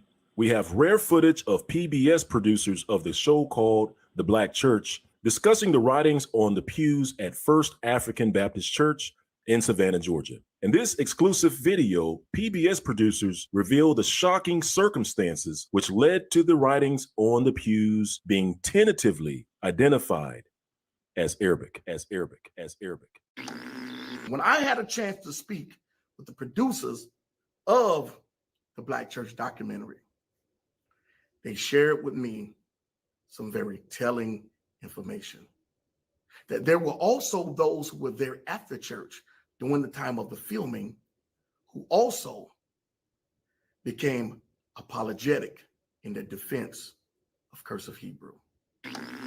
My name is Will. I'm here in Georgia, and the documentary was very informative. It was a lot of parts in there that was new and things like that, and very educational. I just had one quick question. I was wondering, because I'm very intrigued by history and culture and languages and things like that. And there was a particular scene in the part of the First African Baptist Church. There's a lot of symbolism there. I've gone there very frequently, taking my kids there and things like that. What was the process like of going through and looking at the pews and things like that, and kind of examining and honing in on the one particular pew? What was the process of examining that? And I think they said something about it was a form of Arabic or something like that. That was kind of, that was a very labor and process. We first of all, we brought someone, Babaku, I say his name right. Boubacar, from Harvard. This is Arabic type of writing. It's amazing that it survived. Oh, yes. I'm sure that if Christians knew that it was a Muslim, they would have just painted it over. Maybe. But those who also wrote this They may be Christian themselves, but for them, religion is a continuity.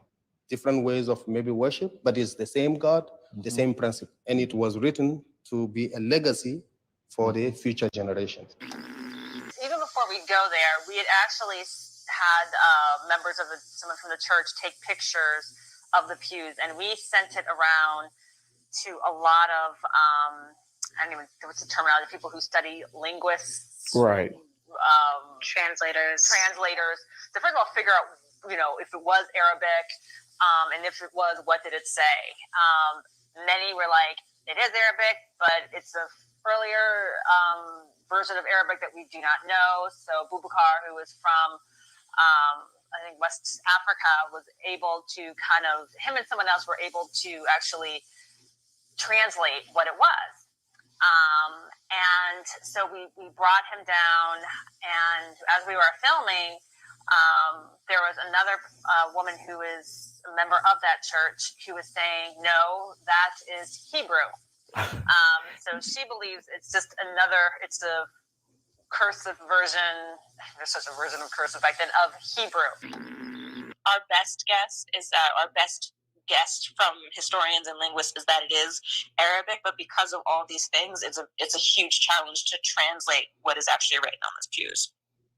Okay. Was there I think you said Boubacar? Oh, I think he translated it. Because the reason why I was asking is because, that's kind of been a tradition there in Georgia for like many years of it being cursive Hebrew or whatnot. So I can see why the person, I guess maybe a member or something, would come and say that. Did Boubacar come up with a translation of what it would say? Because that's very intriguing. As you said, I was literally like looking through emails, and I think, Shanisha, does anyone remember? I'm trying to scroll through emails. I'm also trying to remember the name of the scholar that I sat down with. Again, this was like 2 years ago, but when we looked through it, there were mentions of like potentially Allah, and then I had some other writings that would have transcribed some of what the other images would correlate to, but I couldn't tell you like what a full sentence was. There are certain symbols that correlate to certain words. And again, this is also there's a continuity, and same that Boubacar had mentioned, between Aramaic, Hebrew, Arabic, and the West African dialects of Arabic. And so there are lots of overlap. And so the whichever scholars recognizing Hebrew in these letters is not incorrect, as much as any scholar of West African Arabic who notices symbols that are familiar is also correct. This is an archaic language that is not used, and again, it's like from folks who are mainly illiterate. I couldn't tell you that it's not a contemporary form of Hebrew or Arabic. It's an ancient form, an unused form of either of those languages, or a combination of both, because there's a tremendous amount of overlap in both languages. So I did just find the email. So the scriptures, the ones that we sent him of the pews, the side pews, it's like one that looks like where the line is, Muhammad is his messenger, and the other one that he translated was no God but Allah. Wait, the church was promoting Mohammedanism. That's not what First African Baptist Church Pastor E.K. Love D.D. said. In fact, the church spoke about the importance of First African Baptist Church members preaching against Mohammedanism and what it called pagan, heathen religions. As the following reference reads, and it reads, finally, using our schools as a powerful instrument, our denominational family is to wage an uncompromising war with superstition, beat back the forces of paganism, and make religious conquests in China, in Japan, in Asia, in Africa, even in Rome, the very heart of Catholicism. When we remember that the 1,400 millions of souls belonging to the human family, only 1/4 of them profess the Christian religion. And when it's remembered, Mohammedanism, with its sword and its Quran as the ensign of its power, holds powerful sway in the southwestern part of Asia and a large part of Africa. Yea, when our missionaries in foreign fields must admit the fact that the followers of Buddhism and Brahmanism comprise more than 1/4 of the inhabitants of the globe, and that the Roman with their order of Jesuits overrunning every portion of Africa to which they gain access, then you will not fail to be impressed with the magnitude of the obligation which lies at the doors of Christianity, and how Herculean must be the efforts on the part of the Baptists of this country to subdue and to supersede the various forms of pagan religion as they flourish in the heathen land. Now, real quick, family, on the screen, hold on. Of Jesuit. Yeah, on the screen, it says the history of the First African Baptist Church from the organization January 20, 1788 to July 1st, 1888, page 42, right? So I love that Benaiah is consulting the church history there, right? So let's think about that concept and go back to what the sister just said on the producer of the documentary said.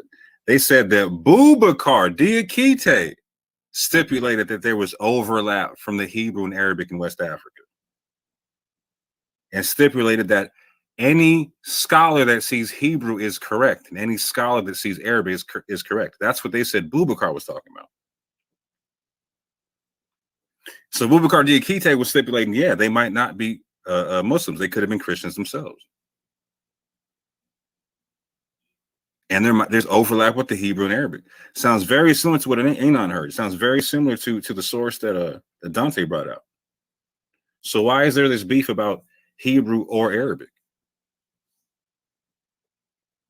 When like first and foremost, like, so the Gullah language is a Creole language. It's a blended language, right? So we're talking about language blending right now. It's not one or the other. So again, Boubacar is saying, yeah, he was seeing overlap with Hebrew and Arabic letters, which is not something inconsistent in West Africa. That we need to pause and hit the brakes right there, fam. That doesn't go against the Israelite claim. That actually helps you prove the thing, fam. That literally helps you prove the thing, fam. And my man's from Mali, right? Timbuktu is the area where they were having the libraries and whatnot, where there was a lot of Israelite overlap, etc. And there's a large Mende influence on the Gullah language and on the Geechee people themselves and whatnot. So this dude talking what he's talking is very significant because he's also confirming. Listen to what he's saying. He's also confirming the Hebrew overlap of the letters, man. That's a big deal. That's a big deal.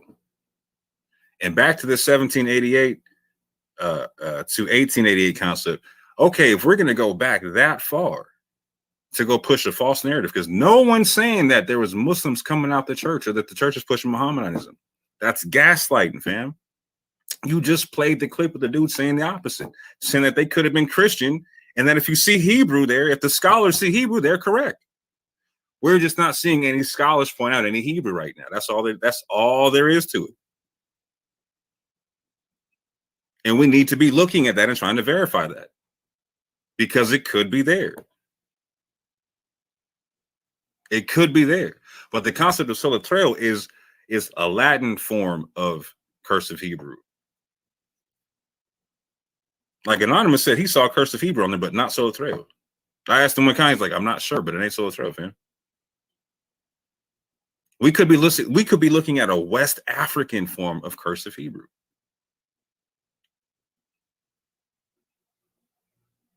We could be looking at West African Judeo-Arabic for all we know.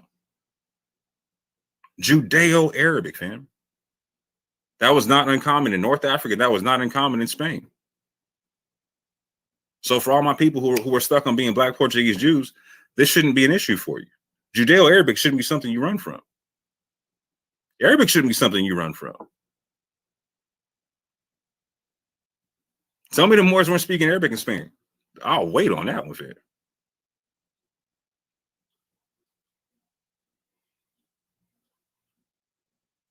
And again, speaking or reading and writing Arabic does not mean that you're not an Israelite.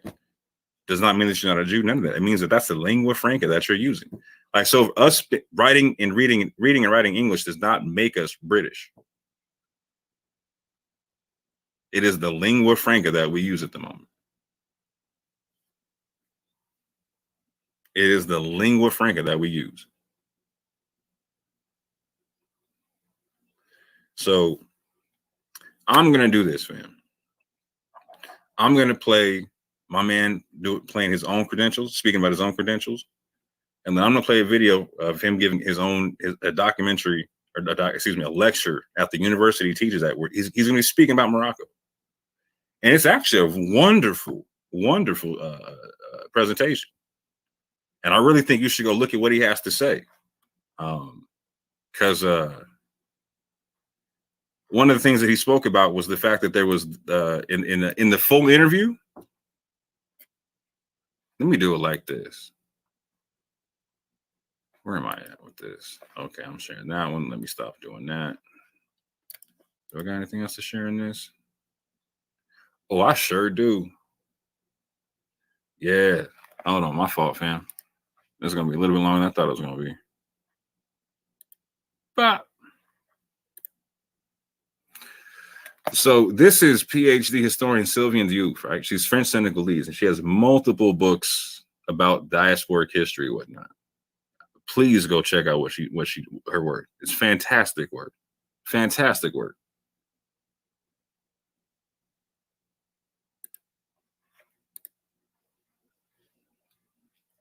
In her book, Servants of Allah, African Muslims Enslaved in the Americas,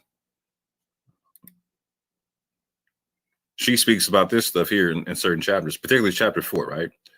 It's on literacy of the Arabic literacy of certain slaves, pages 159 to 209. In this chapter, there's over 20 examples of first-time slaves and recaptured slaves from Mandingo, Hausa, Fulani, and Yoruba descent, writing manuscripts, letters, and petitions using Arabic script and language. Arabic script and language, right? With examples of African languages and Creole languages also being written in West African Arabic script. These writings being produced in Brazil, Panama, Trinidad, Jamaica, the Bahamas, and the US, i.e. in Georgia, North Carolina, Maryland, and Mississippi. Now, I do a full presentation where I go over each breakdown of each instance when it's like 24 at least, right? But here's a quick summary that I want people to pay attention to. Because in this whole argument with Professor Yosef and them trying to use his information and say that, oh, well, the Arabic don't look right. The Arabic don't look right. Well, there was this concept that a lot of people were saying, like Kelly was saying, and Maury Brown was saying about, like, yeah, well, you know, being that they were like slaves and runaway slaves, etc., whatnot, you can't expect them to write the language perfectly, whatnot. But then it wasn't even scales given to the Arabic, and that doesn't make sense.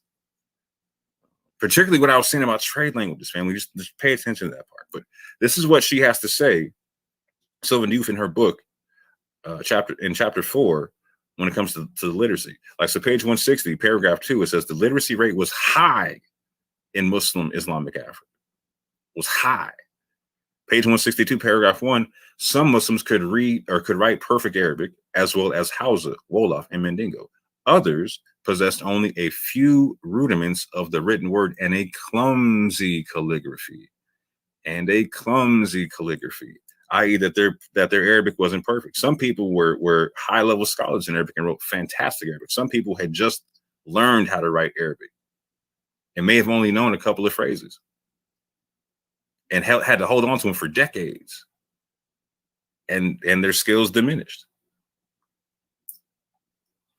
But there were multiple instances of people in the Low Country who were literate in Arabic, given in the book, right? Page 163, you have Salib al-Ali, a Fulani Muslim from Mali who could read Arabic.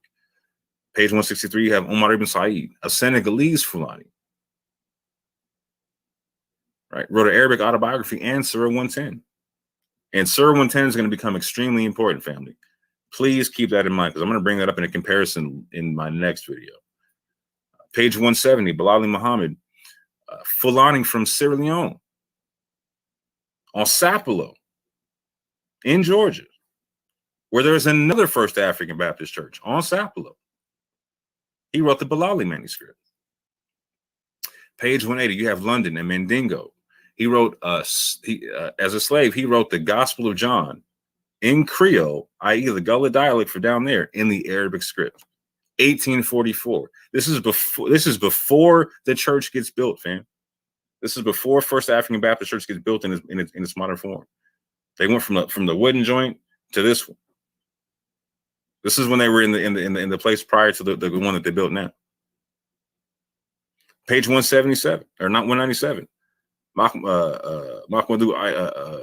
Aishati wrote a petition in Arabic script and Creole and other African scripts. So we're seeing to where you can use Arabic to be written, to write in Arabic, to write like Creole, i.e. English, right? And other African languages. And again, Arabic, Creole, African languages. That's what you do with the lingua franca. That's what you do with the lingua franca. Manuscript, page 181, manuscripts. Again, there was a lot of manuscripts, large manuscripts being found amongst the Muslims. And you could find out like what parts of like what forms of Islam they were practicing. And most of them were on some Sufi type stuff. But they're finding manuscripts to where Surah 114 is in them, that are read, that are being passed around, they're finding all over the place.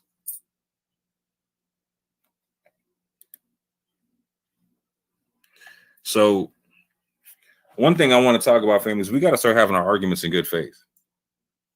Like if we want the any other community, like the urban apologists or any other community, period. If we want them to take us seriously, we have to also represent their arguments in good faith. You're going to hear me painstakingly try to go through the labor of understanding an opposing argument and representing it properly. And if I misrepresent it, I will apologize, because I don't want someone to misrepresent my argument, so I'm not going to misrepresent theirs. So we need to start offering and playing our part in dialoguing in good faith. Because if we're mischaracterizing people's arguments, we cannot complain when they mischaracterize ours. It's just that simple. We cannot complain. We cannot have the moral authority to complain if we're mischaracterizing theirs. It's just that simple. Integrity is a two-way street, period. Period. Period.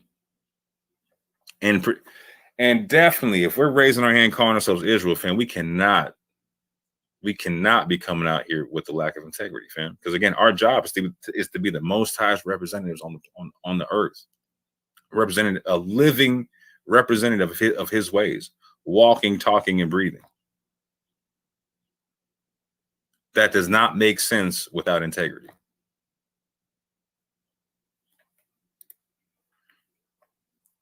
We got to have honest scales and balanced scales. That's what our scrolls tell us to have. Like we're bound by our scrolls, which are a constitution, to have this kind of integrity.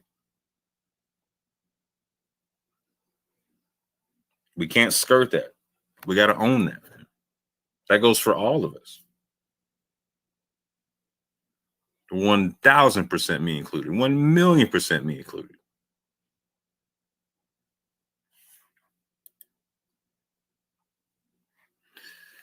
Like I'm saying, we can't be false representatives. We can't give false representation of anybody else's arguments. We have to be very clear as to what people are saying and how we represent their arguments to other people, because we would not want them, again, doing to others as you would have them doing to you. We would not want them misrepresenting our arguments to anybody.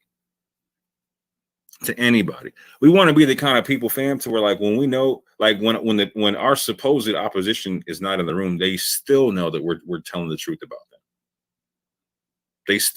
They know that we're characterizing them properly. They don't got to worry that like if we're not there or they're not there, that we're telling falsehoods on them. Right? That's integrity, fam. That's integrity. That's the integrity of the Most High that we need to be showing the world, fam. So they can be drawn to the light of our eyes.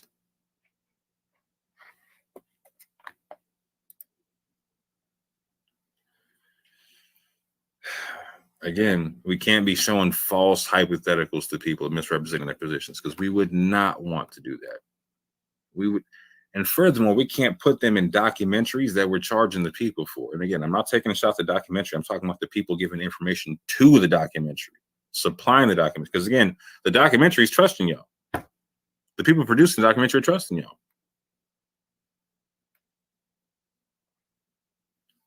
They're trusting y'all to do your part. They can't fact check and double check everything. That's all I'm saying. I'm not even tripping on them.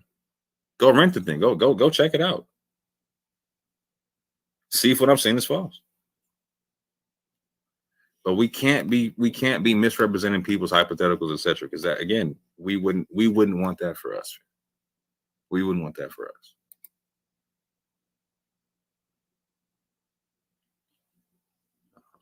You know what? I'm not even gonna get into this part. This part's not even necessary. Because I already beat the dead horse on it. Abu was saying something else with it, right?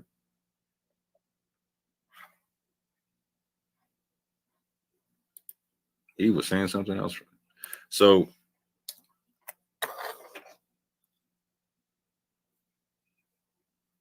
again, I'm just gonna say it like this, fam.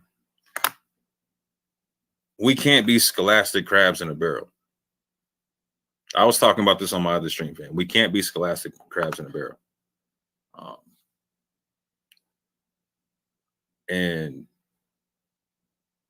right now, we got a lot of that syndrome going on in the community and whatnot.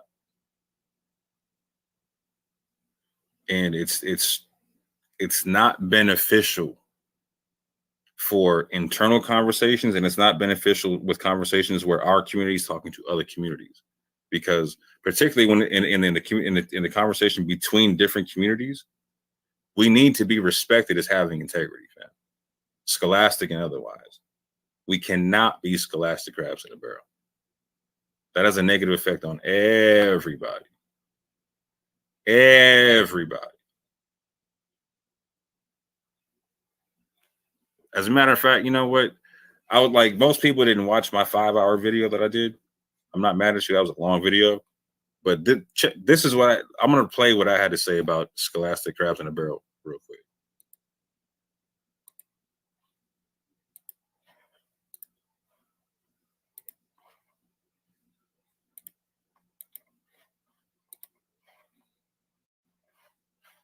Y'all let me know if you don't hear it. You know what I'm saying?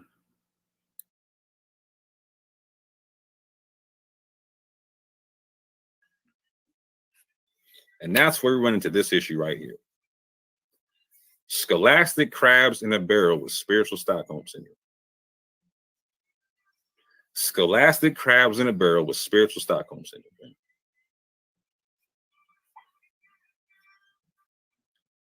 A crab in a barrel that's pulling you down doesn't care about you. They just care about them. It's a self-idolatry concept, man. They could be like some ninjas and whatnot and help each other climb out. Nope. They got to pull you down.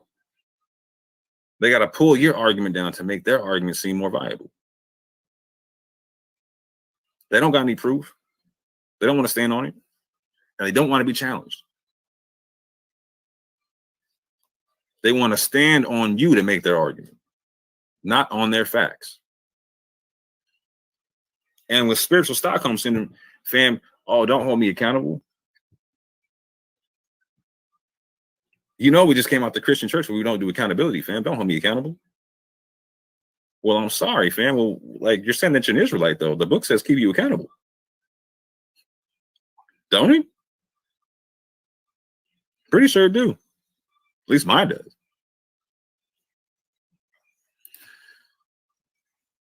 And so then we get into this, fam. This is what I mean about clout chasing versus kingdom building. Because either you're doing this thing, either you're calling yourself an Israelite out of pride, like you want to be precious and treated special and elevated and all them kind of things, or you recognize that you're volunteering to be a representative of the Most High, and that your first job is to cleanse and purify yourself so you can be a worthy vessel of such a job. Not justify your own bad habits with a confirmation bias, not look for good news about your bad habits.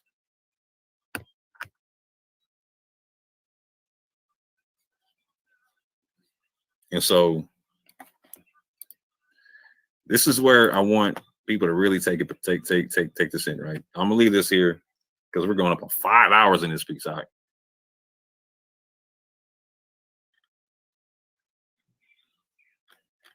5 hours in this piece. A scholastic crab in the barrel has a real megalomaniac concept to them, right? Like, it's like, again, they don't see how they're affecting other people. They see how other people affect them. It's all about them and what their idea is. Their idea is the most important thing in the world. Nothing else matters. Am I the meanest? Sure enough. Am I the prettiest? Sure. Am I the baddest mofo low down around this town? Sure. I can't hear you. Sure.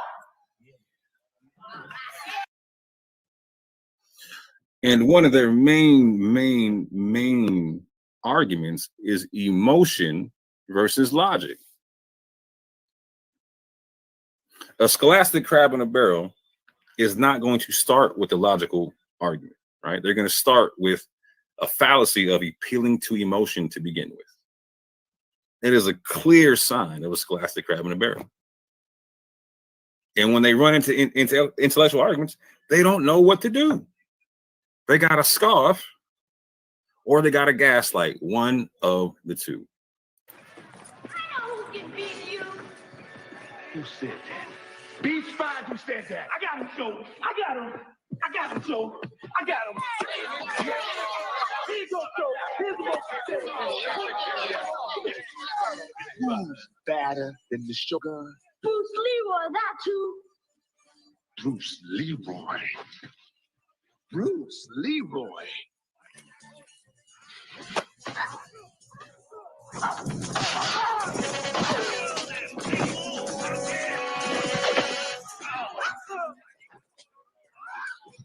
Well. If it ain't serious, Lucy, Leroy Green. I've been waiting a long time for this, Leroy. I am sick of hearing these bullshit Superman stories about the Wassa legendary Bruce Leroy catching bullets with his teeth. Catching bullets with his teeth? Nigga, please.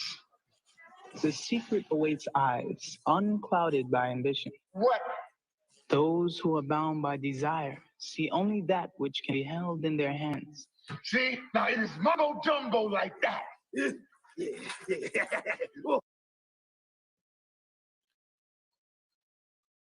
Yeah. And so when they can't deal with the intellectual concept, they got to gaslight and go straight to making you submit to these arguments from emotion.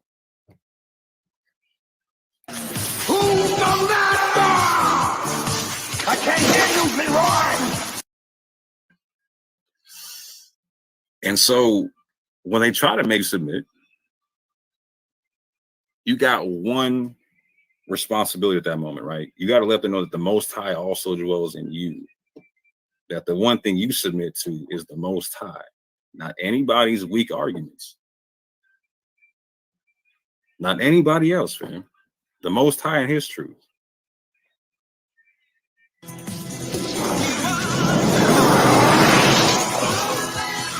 All right, Leroy.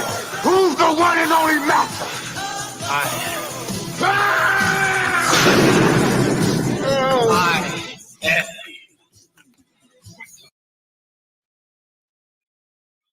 And after you let them know the Most High is in charge, that they're not the Most High, and that we're all underneath the Most High, sometimes you got to bat away them arguments, man. Like, what did my man say? Hit him with a 3-piece.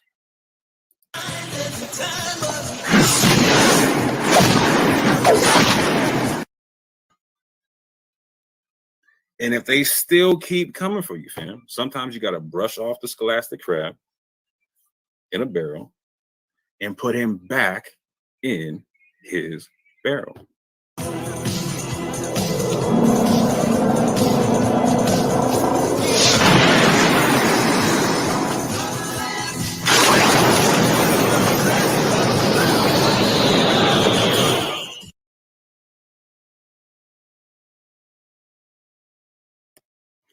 Yeah, fam.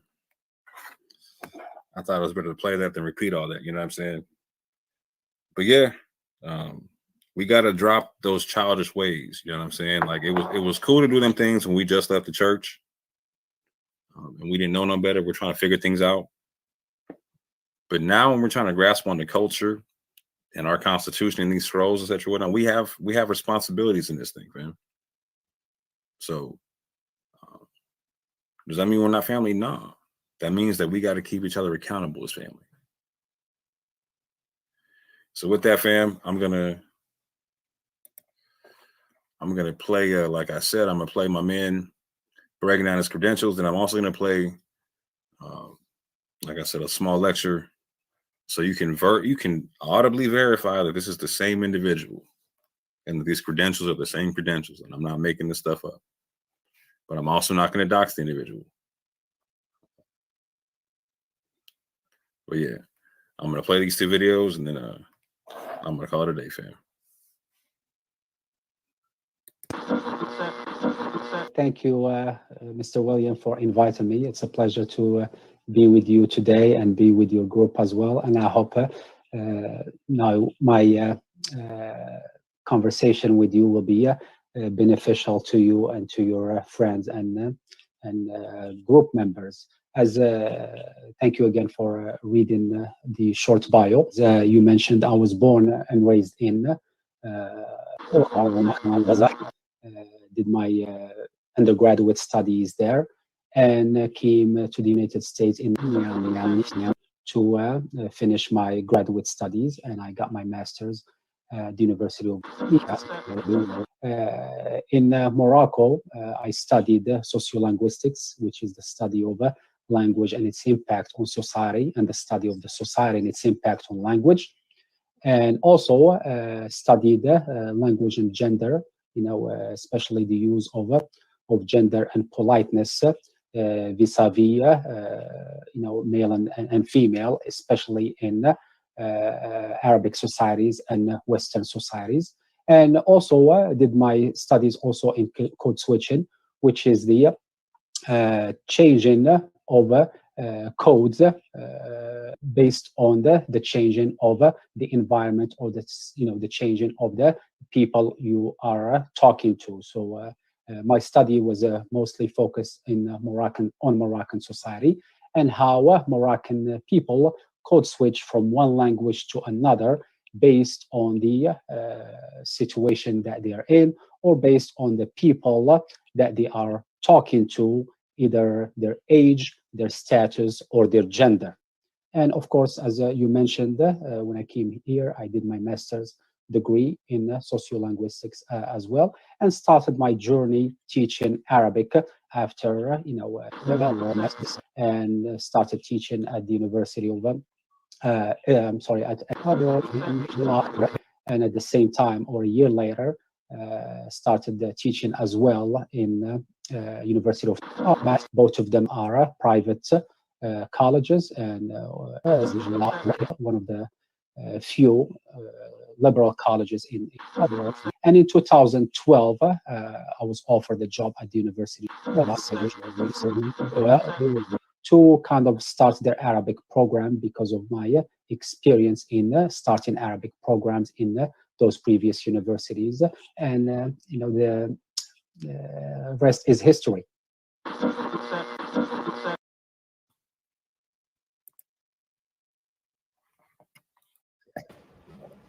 just want to thank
And please don't forget to get your attendance verification at the end of the presentation.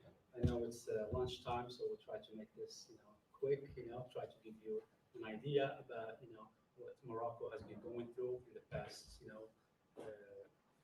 50 years, and also open the space to questions from you guys to learn more about things that we might not be able to cover during the presentation. Just a quick, we talk about tradition and modernity, and we know from experience about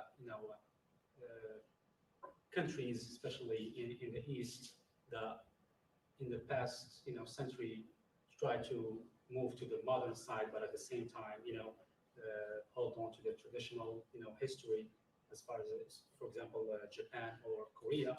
And we also have examples from the East, also in the case of Saudi Arabia, a country that hold on to its tradition and try to move on to the modern era. So in Morocco, I want to show a quick presentation about the steps that Morocco has been trying to take to move to the modern world, but at the same time try to play carefully with its traditions and hold on to it as much as possible. But just a quick introduction about Morocco for the people who are not familiar about the country. Morocco is located in North Africa, as you can see from the map, and on the Mediterranean Sea and on the Atlantic Sea as well, and it's bordered by Algeria and West Sahara from the south and east. The ethnic groups that constitute Moroccans are Arab Berbers, about 90%, like 54% Arabs, and the rest is Berbers, and also 1% of other ethnicities. The population since 2014, it's about 32 million inhabitants, and the language that are spoken, we have different languages. Arabic, basically the official language, and Berber languages. We have three language dialects that are also in the new constitution are official languages. We also have French, the French language, which is also the language mainly of business, government, and diplomacy. The religion of the country is 99% Muslims, and 1% that include Christians, Jews, and Baha'is. About 6,000 Moroccan Jews that still live in Morocco. The government type, it's a constitutional monarchy, so the king has a lot of power, and Morocco got its independence in 1956 from France. It was also occupied by Spain. The economy mostly is based on agriculture, mainly barley, wheat, and citrus fruits, grapes, vegetables, olives also, and wine, and industries, especially phosphates, and also food processing goods.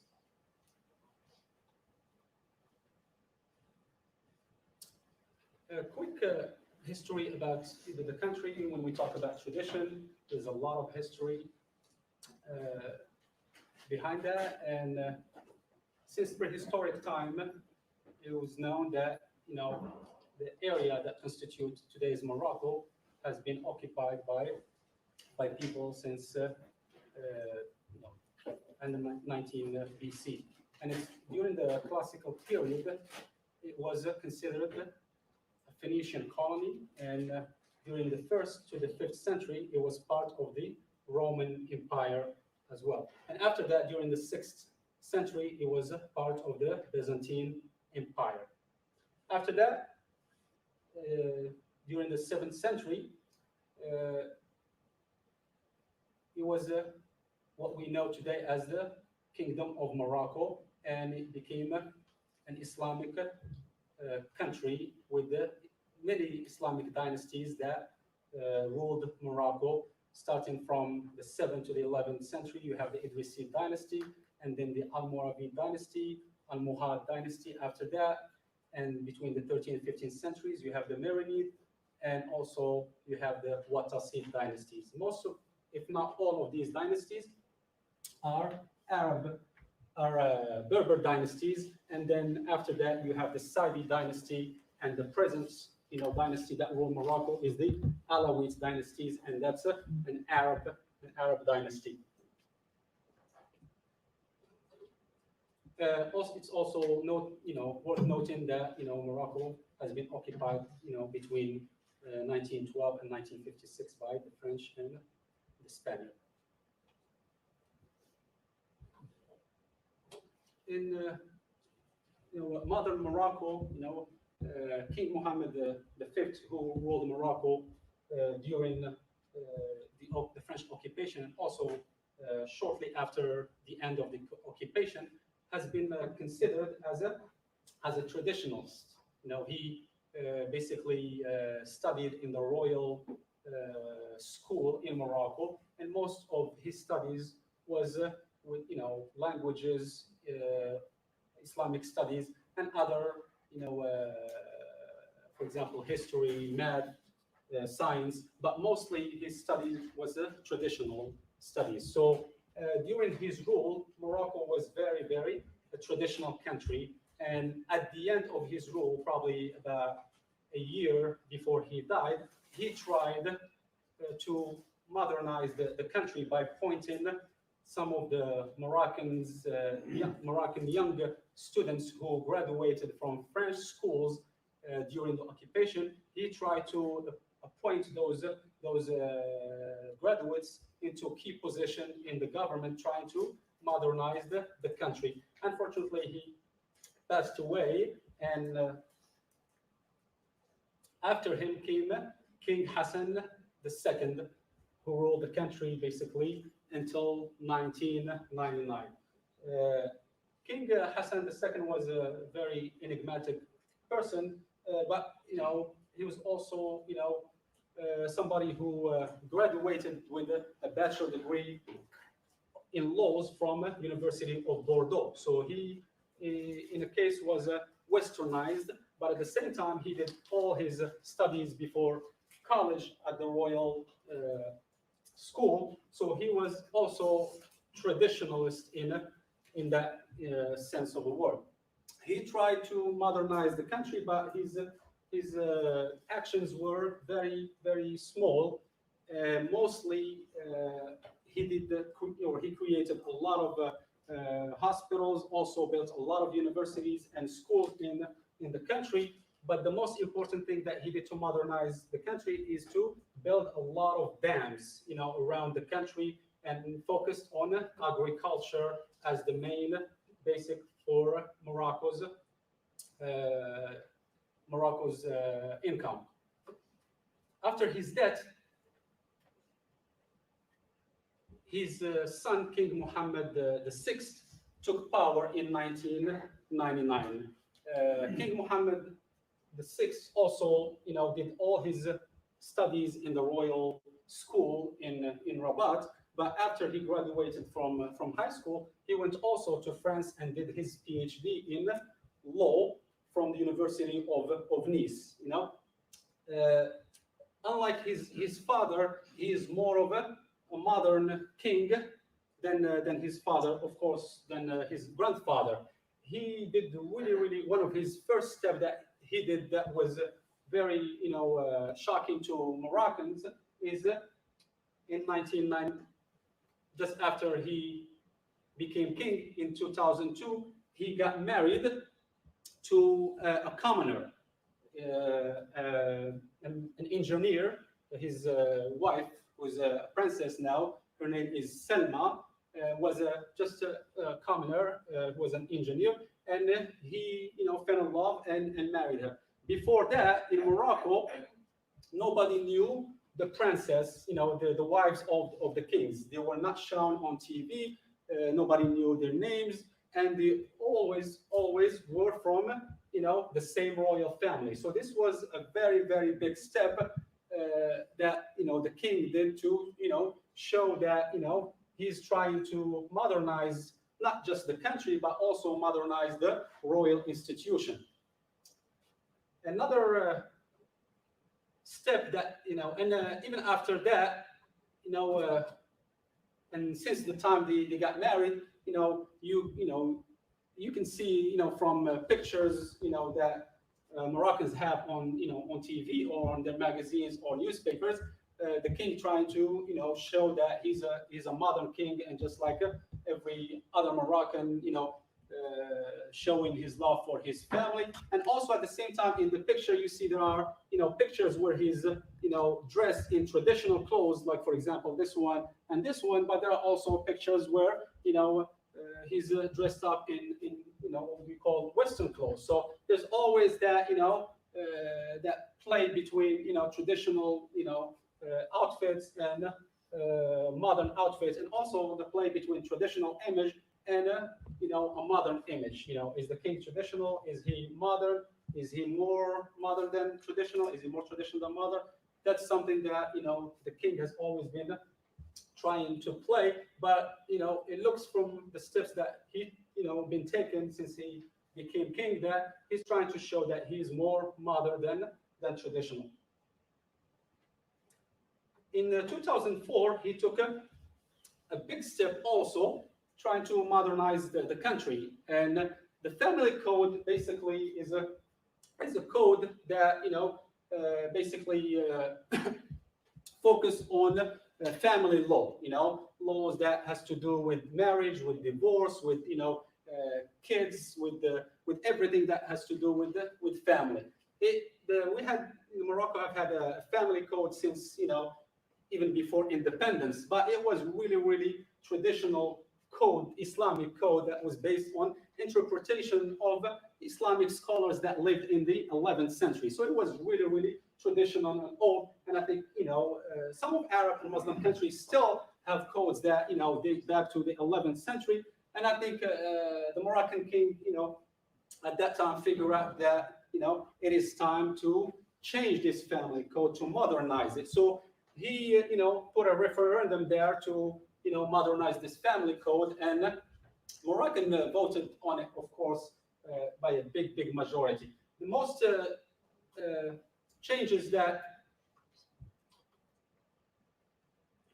were, or provisions that were in this family code, these are just some of them. But as you can see, for example, the new provision was both spouses share responsibilities for the family. Women are man's sister before law. That was not the case before that.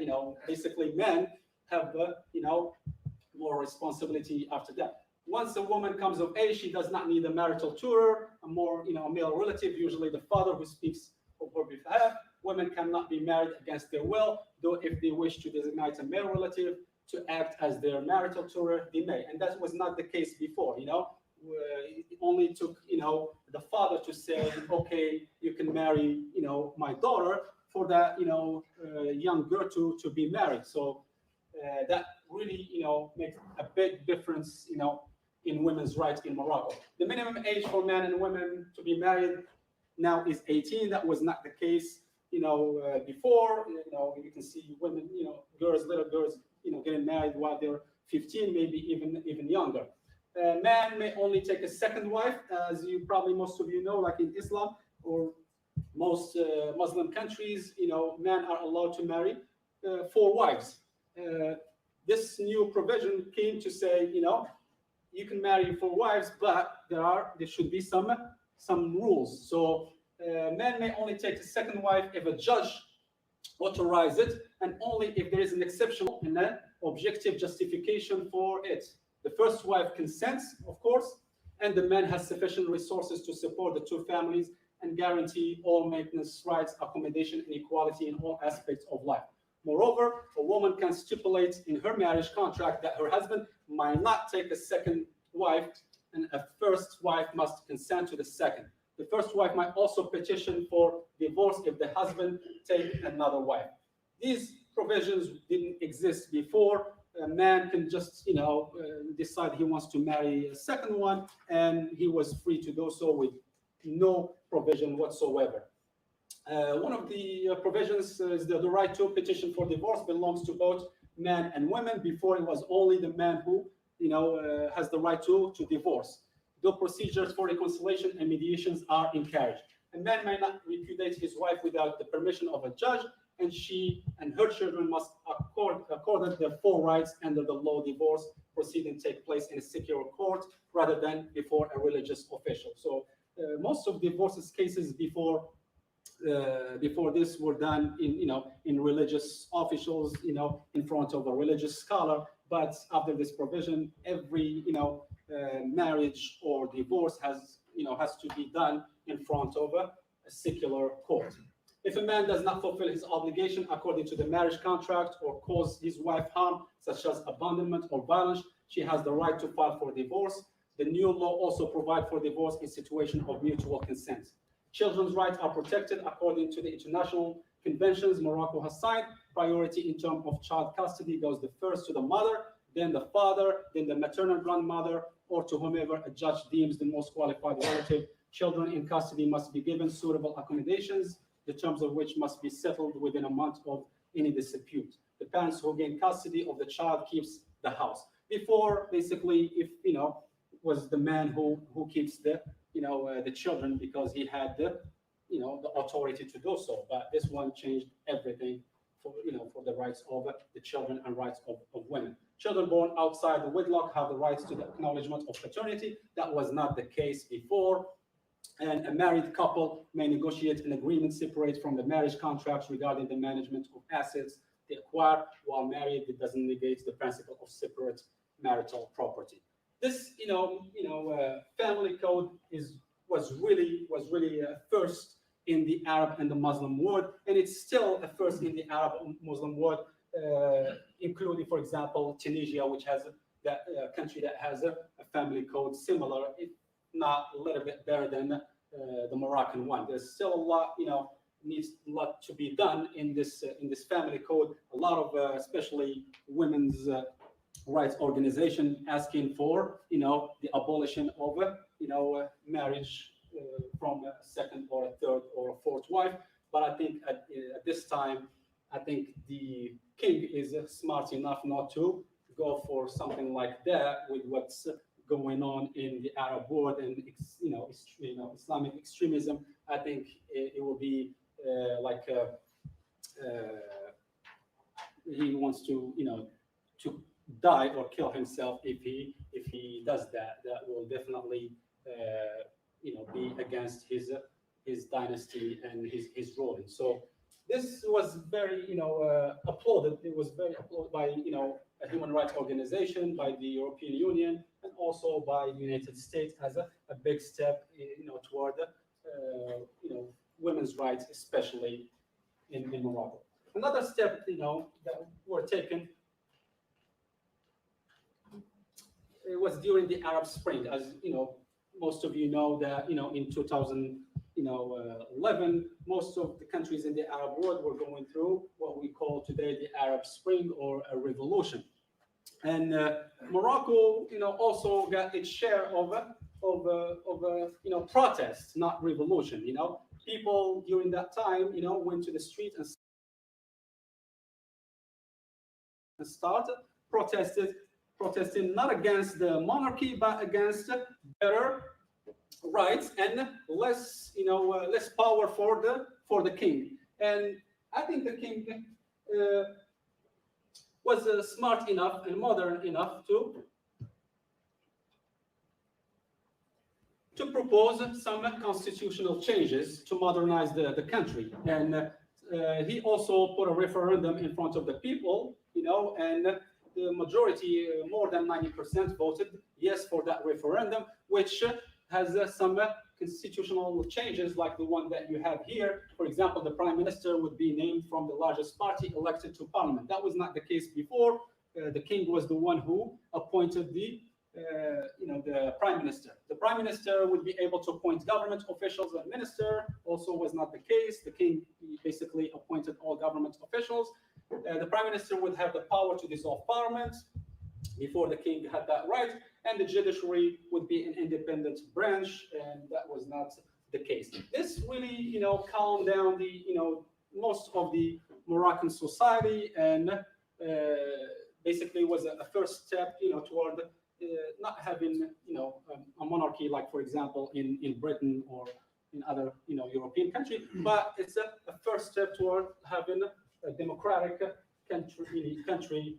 A lot of, some of the Moroccans still not happy about the changes.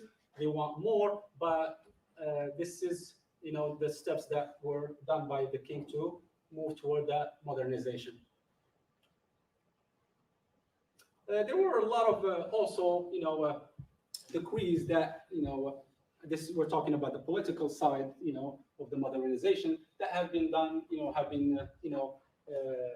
done in Morocco in the past decade. For example, the anti-corruption decree, the right to work and the right to health, and also specialized road behavior code. If you've been to Morocco, you will definitely know that driving there is a crazy thing, and it took a lot of work to come out with a specialized road behavior code. A lot of Moroccans still not happy about it, but it was a really good step toward modernize the country and put a rule there that will, modernize the behavioral code that Moroccans didn't have before. On the economical side, in the past 10 years, the government of Morocco took a lot of steps to modernize the country, and one of them was building the largest port in Africa in the city of Tangier, and also building a free trade zone that, help Morocco to compete with not, just African countries, but also compete with the European countries on the Mediterranean. Also, there's a big work in renewable energy, and Morocco is spending a lot of money and bringing a lot of investments from especially Gulf regions and Europe and also the US, and investing in renewable energy with a date in mind in 2020 to have Morocco's half of energy produced by renewable energy. So this is something important that the government has been working on for some years, and the date is to have 2020 Morocco half of its energy produced by renewable energy. Also, Morocco signed a free trade agreement with the US. I think one of the or the only Arabic country that has that free trade agreement with the US, and also signed an advanced status agreement with the European Union, which gave a big chance to compete and also modernize its economy. When it comes to infrastructure, for the past 10 years, Morocco has been investing in infrastructure, and Morocco has, I think, about 47 airports. Only 11 of them are modern, but they're now, I think, spending and investing a lot of money in modernizing the other one. They have more than 60 ports. The biggest one is in Tangier, of course, one of the most, or the biggest one, also one of the biggest one, also in Casablanca. The rail system also is very, very advanced compared to African countries, and building also trams in bigger cities to help with transportation. So the governments have been spending a lot of money investing in infrastructure to get the country competes with the not just African countries but European countries in the 21st century. We talked a little bit about modernization as in politics and economy, but when it comes to the tradition, you see it on a daily basis everywhere you go in Morocco, especially with for example the outfits. Like, for example, Moroccans are very, very keen in still wearing their traditional outfit. For example, here you see the kaftan, which is the traditional outfit of female Moroccans, and here, for example, the jalaba, which is the traditional outfit of Moroccan males. And this, clothing, you see it not only, in holidays, for example, but you see people wearing it on a daily basis, either in government offices or, institutions. So anywhere you go, you see people still holding to that tradition. You also see it, in, for example, architecture or, interior design, like you see buildings that are very modern, but once you go inside, Moroccans really make sure to decorate their homes according to the Moroccan traditional, decor, especially the mosaics and, and also, the traditional, like, for example, tables, as you see them, they're all traditional. And also you see in food, people very keen into preserving their, gastronomy, their traditional gastronomy, and with all the, international, restaurants, chain restaurants that exist nowadays in Morocco, Moroccans still hold on to their traditional food and still eat it on a daily basis.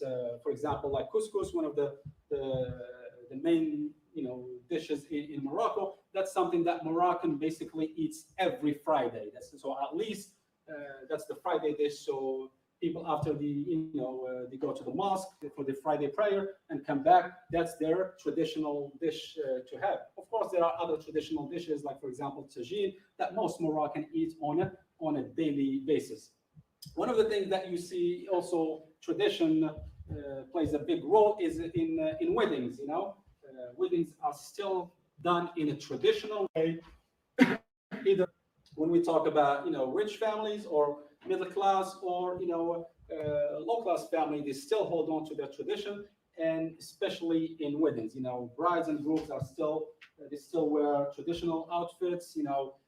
As you can see here, these are traditional activities that are done during the ceremony, traditional music, traditional food, traditional interior design. So everything is done in a traditional way.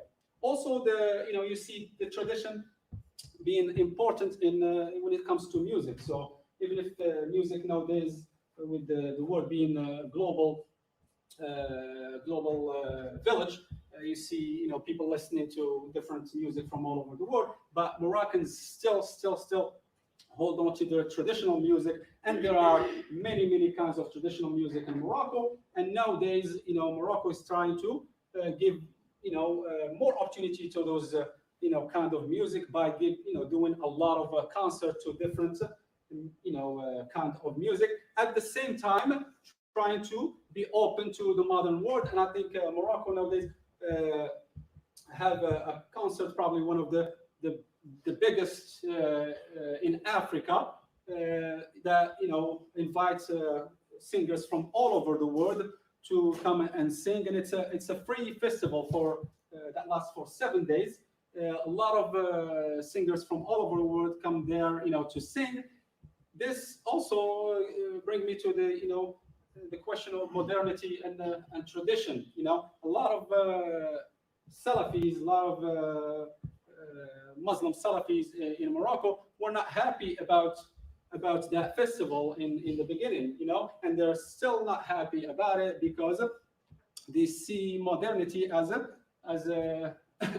something inferior. They see it as something against their tradition. So they always protest against that, festival, and trying to make sure that give priority to Moroccan music rather than opening, our country to, Western music. So there is still that debate, happening nowadays in Morocco between tradition and between modernity. But it looks like modernity is winning because it comes from the top. The monarchy is trying to modernize the country, and the monarchy has been ruling, the country for a long time. And I think Morocco will definitely take more steps to modernize its economy, to modernize its institution, and to modernize, its customs and way of life.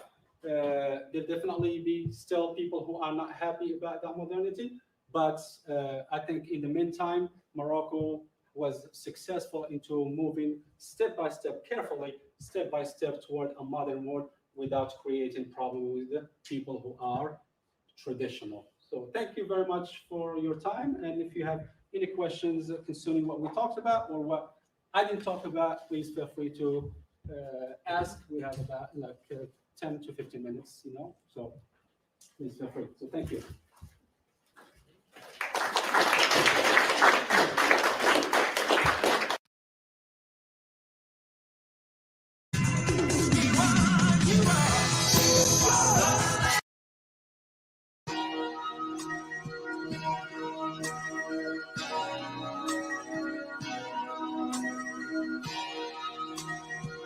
I like the way this feel, yeah.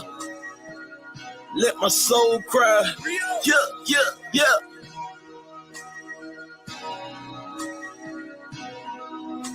Minister, we gonna speak from the heart on this one. I'm performing lyrical funerals, no obituary. I killed your boy and brought him back to life. Pet cemetery. My anointing not based on attendance at a seminary. Scarlet witches, they attracted to the visionary. Everywhere I go, I bring the word with me, missionary. Soldier drafted in the war machine, military. Pay attention, what I'm saying to you, legendary. You got the demeanor of a front desk secretary. That mean you take the calls, but you don't make the calls. That's why you hate, cause ain't nothing fake about me at all. Now I dare you try to say that with a straight face. My delivery in tip-top great shape. I'm too advanced for you, light years, space age. No evolution for you cavemen, stone age. I'm a thoroughbred, rock solid. I came from the bottom to the top, rock climbing. I grew up in the hood, pros and cons. That's that full court pressure when the amalanche roll out that stretch. Why can't you see it's not logical and you live diabolical? Boy, your point of view smaller than the hair follicle molecule. This for all of them that follow you, smoking all of them barbecue. When I pull up, your voice on correct itself with no auto-tune. I got a whole nother level that I can enter whenever I gotta deal with the devil. I pick a whole nother method. I hear a whole lot of yapping. They want to see my reaction. I'm really out here in the community making it happen. I don't really think they understand the dilemma. They ain't looking in the man in the mirror. I can't say it any clearer. The plan is very simple. It's time to start playing in the temple. Before somebody come and put the can on your temple. Reaching like a baby with his hand for the nipple. The Grand Reaper coming with his hand on the circle. In the van coming with a ram with the van coming get him. I am so glad that I changed up. Made it out of where I came from. Watch for the sliding hook of the slow ball, fast ball, and they change up. That ghetto lifestyle, it changed us. Go back to visit, it ain't changed much. Only difference is now the way that my brain process information. And Satan, been after my life since day one. Let me say something. Only reason that I'm still alive today because God's grace is amazing. Just another raisin in the sun. Dream deferred when things occurred. Now you getting served right on the curb like a lemonade stand. I just gave you the benediction, let the whole church say amen.